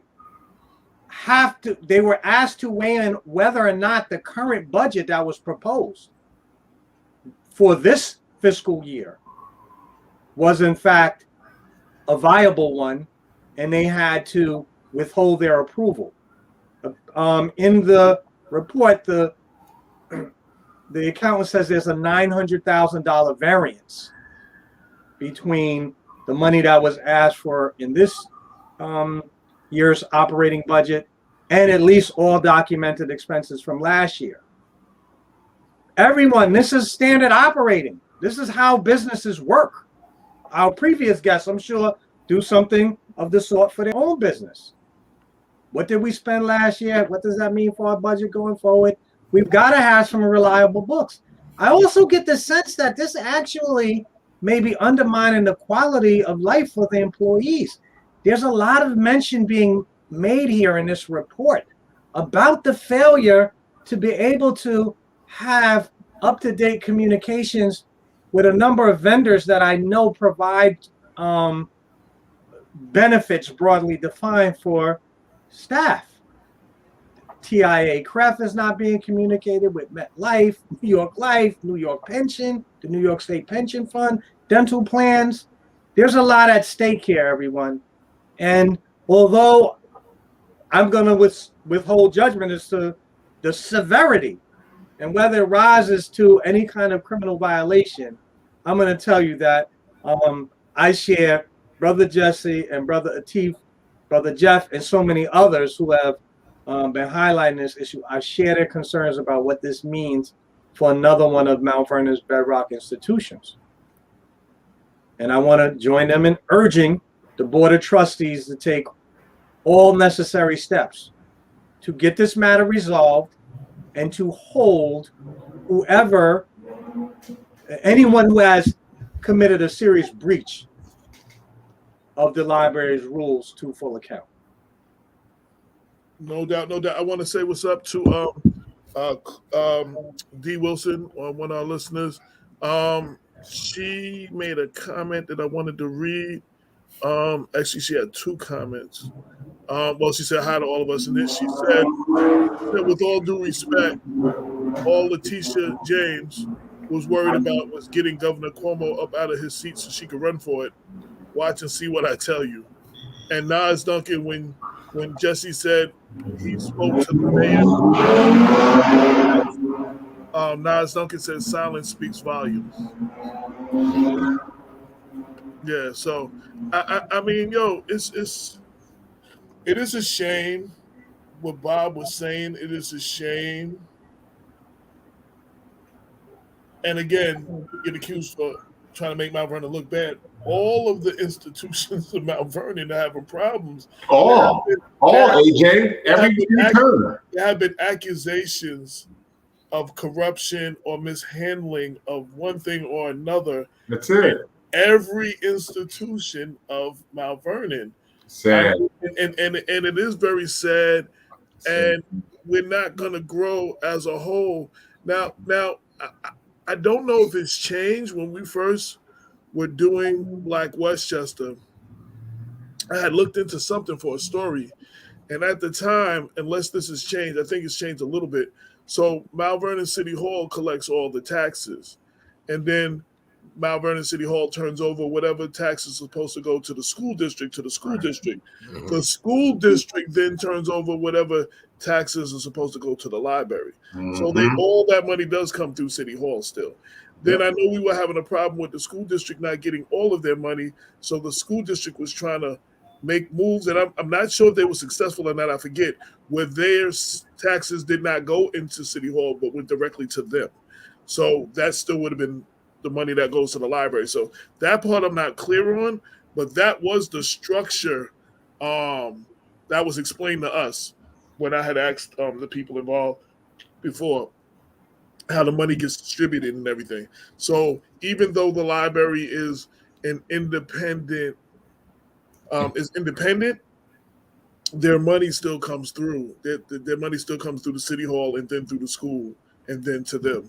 So I know there was some concerns about rumors of a previous situation, and I know Kenneth Hamilton was very concerned about that and called one or two of the board members for a meeting in his office. So they're independent, but they're not independent. You know what I'm saying? There is some oversight, and maybe what Jeff is saying is right. Dee said, I remember when James came on People Before Politics and made all kind of promises and got our votes, and then said, F us, F Mount Vernon when she got in, so I'm done with her. That's D. Wilson's comment. One more time, just tell people where the rally is, any other information that you want to get out to everybody about this rally, why this is important, why you're doing what you're doing. Okay. Jesse Van Loo and the Tiff Coleman, co-founders of Save Mount Vernon. We address issues in Mount Vernon. Anything or anyone holding Mount Vernon back from moving forward, we address. And sometimes being silent is not an option, and that's something that we don't do. We keep it real. We're going to tell you what's going on. So Wednesday, 9:00, October 6th, we're going to issue Mimi Roca a formal complaint against the Mount Vernon Public Library to see if there was any corruption, negligence, or mismanagement. Basically, to launch an investigation into the Mount Vernon Public Library.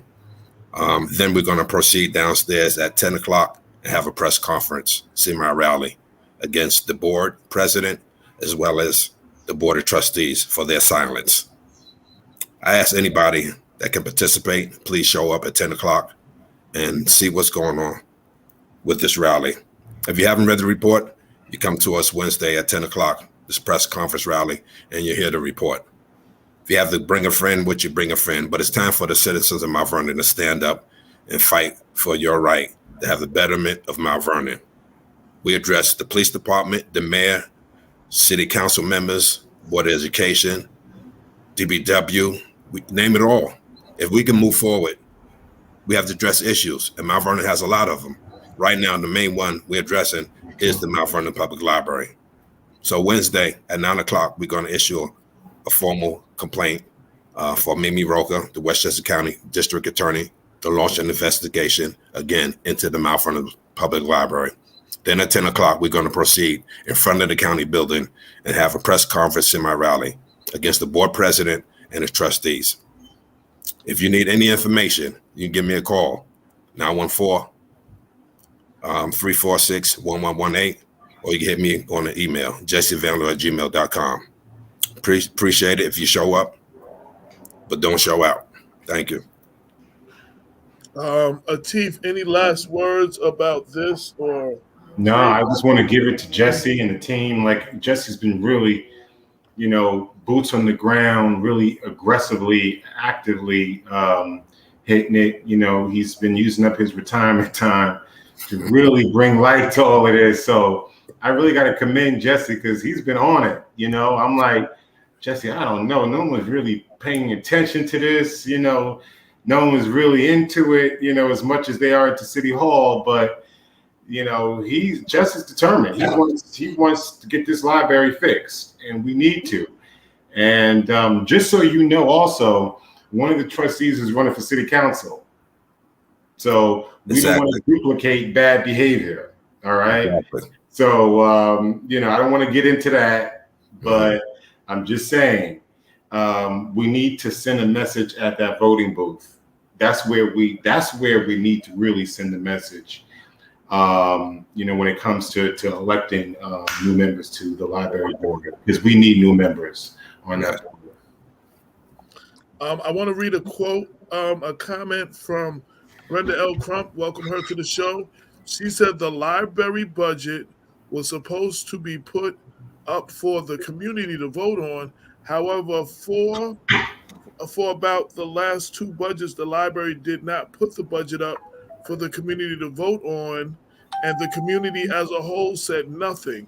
I mentioned that the budget was supposed to be voted on by the community, whether the library budget increases or not, within Facebook comments. So that's something else. And D. Wilson wanted Jesse to know, yes, Jesse has been diligent and all the problems of Mount Vernon to be addressed and corrected. It scares me sometimes because he puts himself out there so much and he is alone. So, no, he's not. I mean, I'm out there every day. Yeah. He's not. He's on the ground. I'm online. That's how it is. So Jesse's not alone. And, I often say just because you don't see the people don't mean that the people are not there. There are a lot of people that stand with Jesse. Black Westchester's one. A lot of people that stand by Save Mount Vernon. There's a lot of people who support, and the same thing. When you see me out there, I'm not alone. No, you don't see nobody with me. I'm not alone. You know what I'm saying? So I applaud Jesse. And I said this before. I applaud Jesse for stepping up, because when I first met Jesse, he was like, "Yo," when he was working for the library, he was like, "Yo," he was like a lot of people in Mount Vernon. He really kept his head down, just did his job, whatever. And I think it was an incident where the Thomas administration was trying to shut down the cupcake shop for the second time, Cupcake Cutie for the second time, that Jesse contacted us and was like, "Yo, this is some BS." He said, "I can't keep quiet no more." And Jesse hasn't been quiet since. so I applaud him. When you are outspoken, when you speak, it's not a popularity contest. You're going to piss people off. You're going to rub people the wrong way. Yes. You're going to have some happy-go-lucky Negro peons that's going to be like, "Oh, shut up because you're making it bad for the rest of us." Mm-hmm. You won't speak up. And that's been something that we've dealt with since day one. Harriet Tubman almost had to kill some slaves to keep their quiet, like back in the days. That's right. Nat Turner got killed because other slaves he was trying to free told on him. You know what I'm saying? Yes. They was worried about what would happen to them.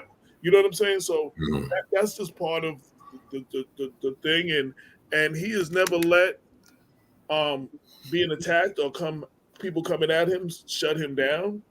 And I want to applaud them. Save Mount Vernon as a whole. Save Mount Vernon has become, everybody was like, "Yo, what's that?" To like now everybody kind of knows about Save Mount Vernon one way or the other. So I want to give you your props. We're coming to the close of the show. Any last words, Jesse and Lateef, real quick? No, I mean, like Jesse said, we're going to keep fighting until we get answers. We want answers on this. Like I said, Jesse's not alone at this. I'm online with News Center. He's, doing this on the boots on the ground, doing the rallies and the press conference.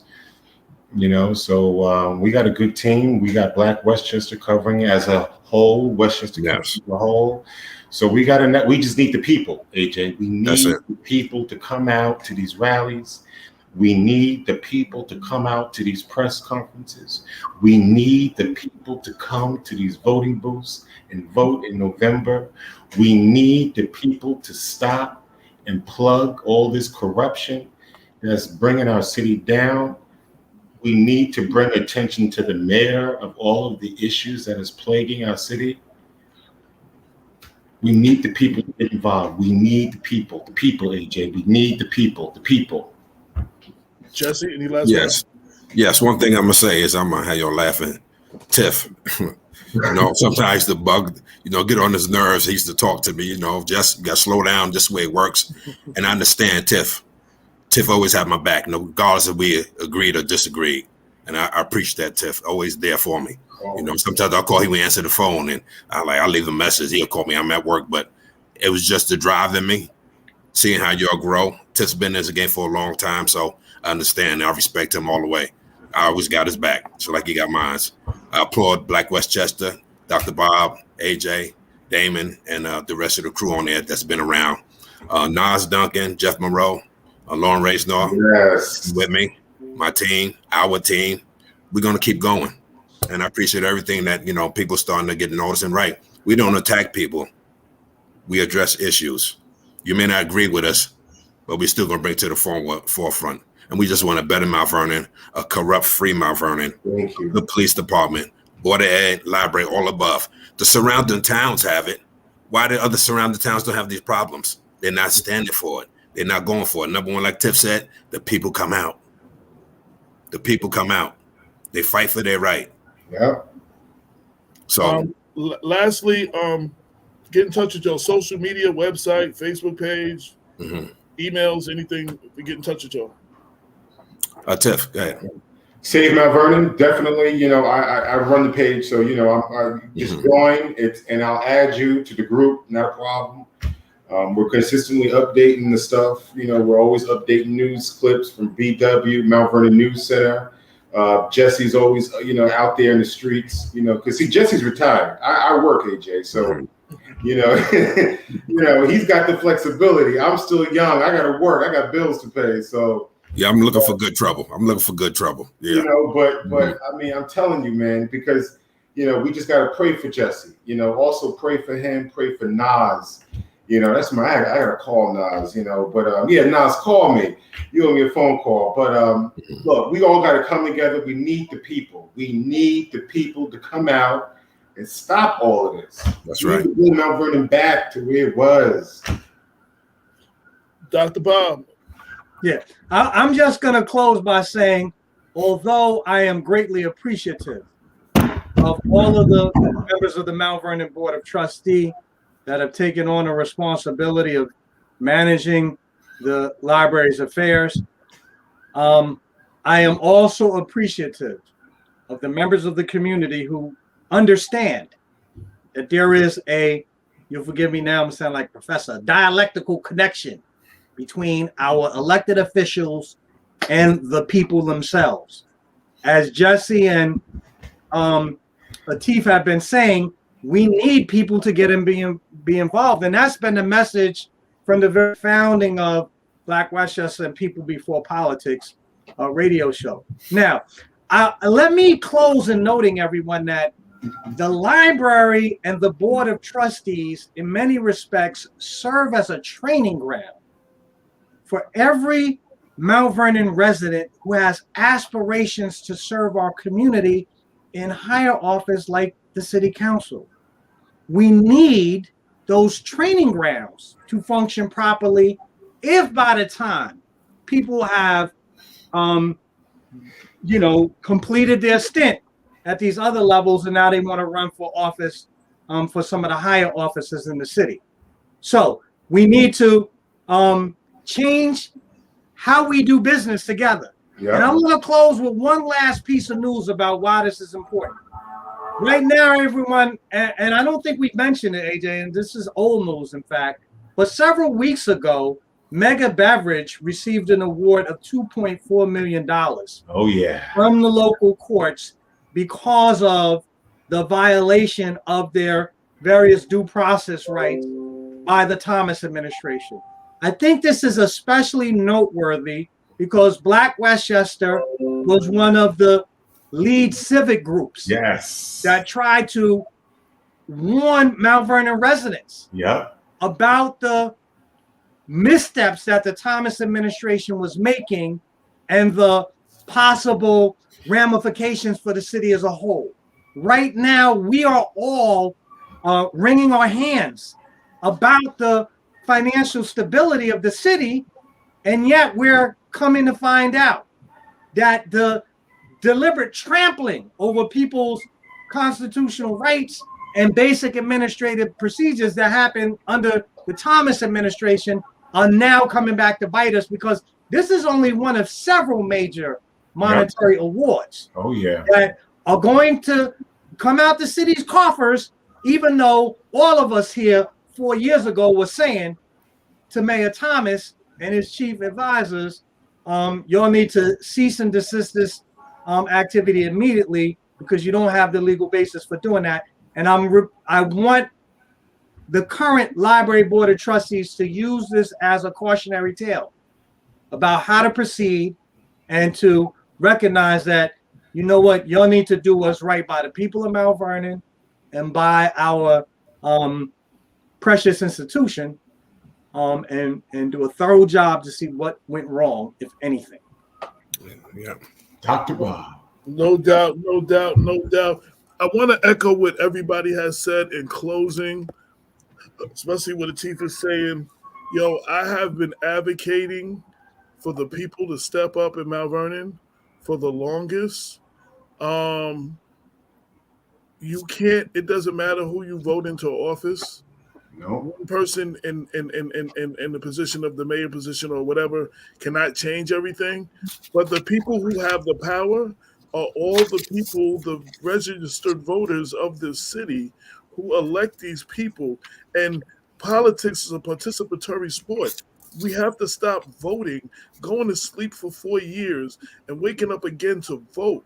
There is so much more that you have to do as residents of this city if you want to see better. Again, to quote Barack Obama, has been often quoted by saying, you have to be the change you want to see. You have to, nobody is going to do what's necessary to do for Mount Vernon, and this goes for every other municipality, Greenberg and all of y'all. Nobody's going to do right by your city because it's the right thing to do. You have to hold them accountable. You have to make them, in a sense, do it. You have to come out. You have to rally. You have to come out to your city council meetings. You have to come to the library. The library board meetings are public. They might be a virtual now, but I've sat through some of them. I slept through one of them, but I sat through a few of them. Just like all the meetings that are in City Hall and all those different meetings, they're all public, and you can come see this.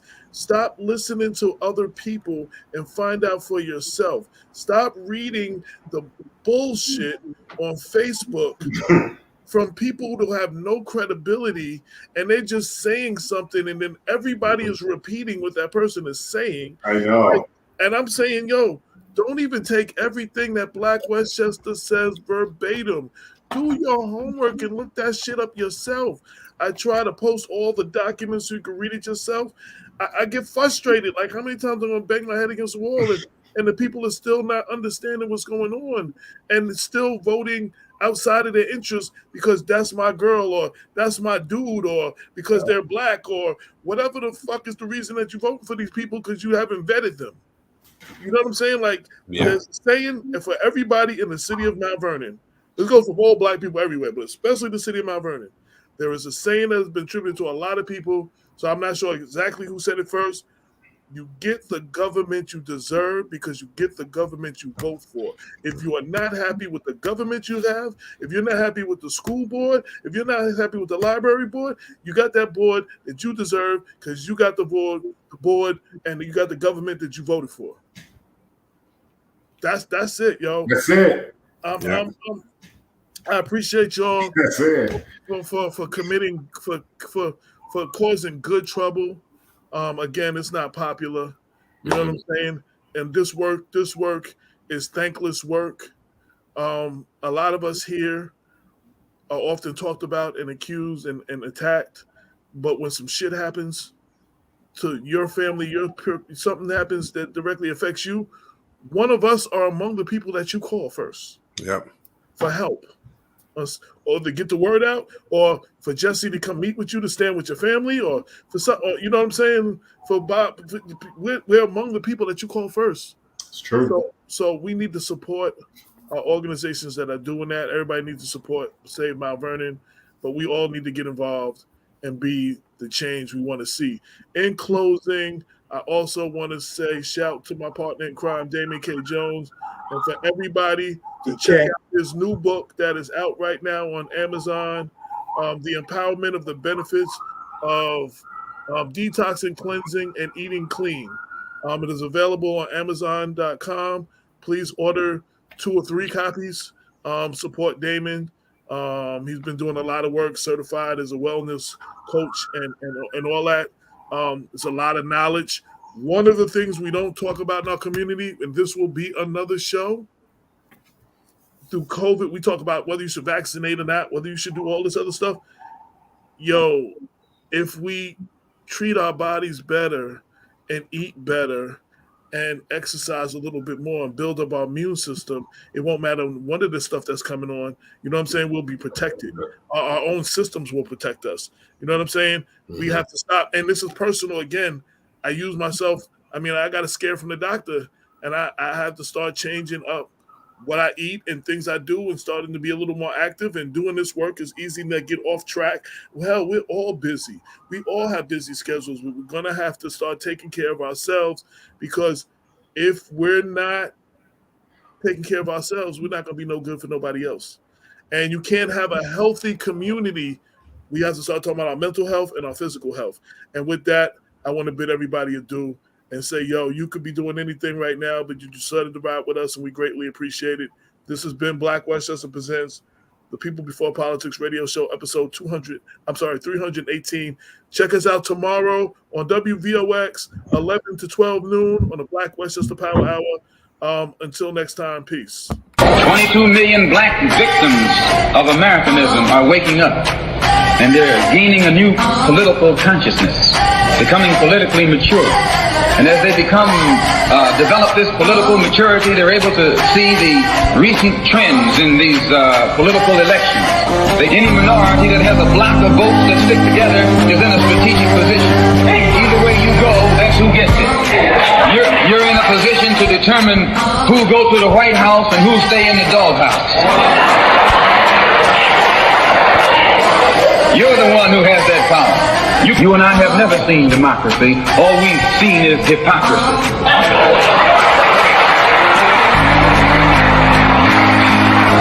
When we open our eyes today and look around America, we see America not through the eyes of someone who has enjoyed the fruits of Americanism.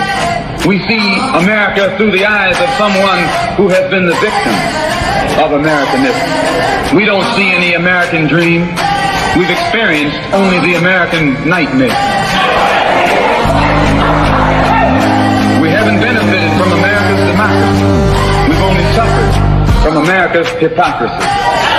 And the generation that's coming up now can see it. and are not afraid to say it. And are not afraid to say it. And are not afraid to say it. And are not afraid to say it. And are not afraid to say it. And are not afraid to say it. And are not afraid to say it. And are not afraid to say it. And are not afraid to say it. And are not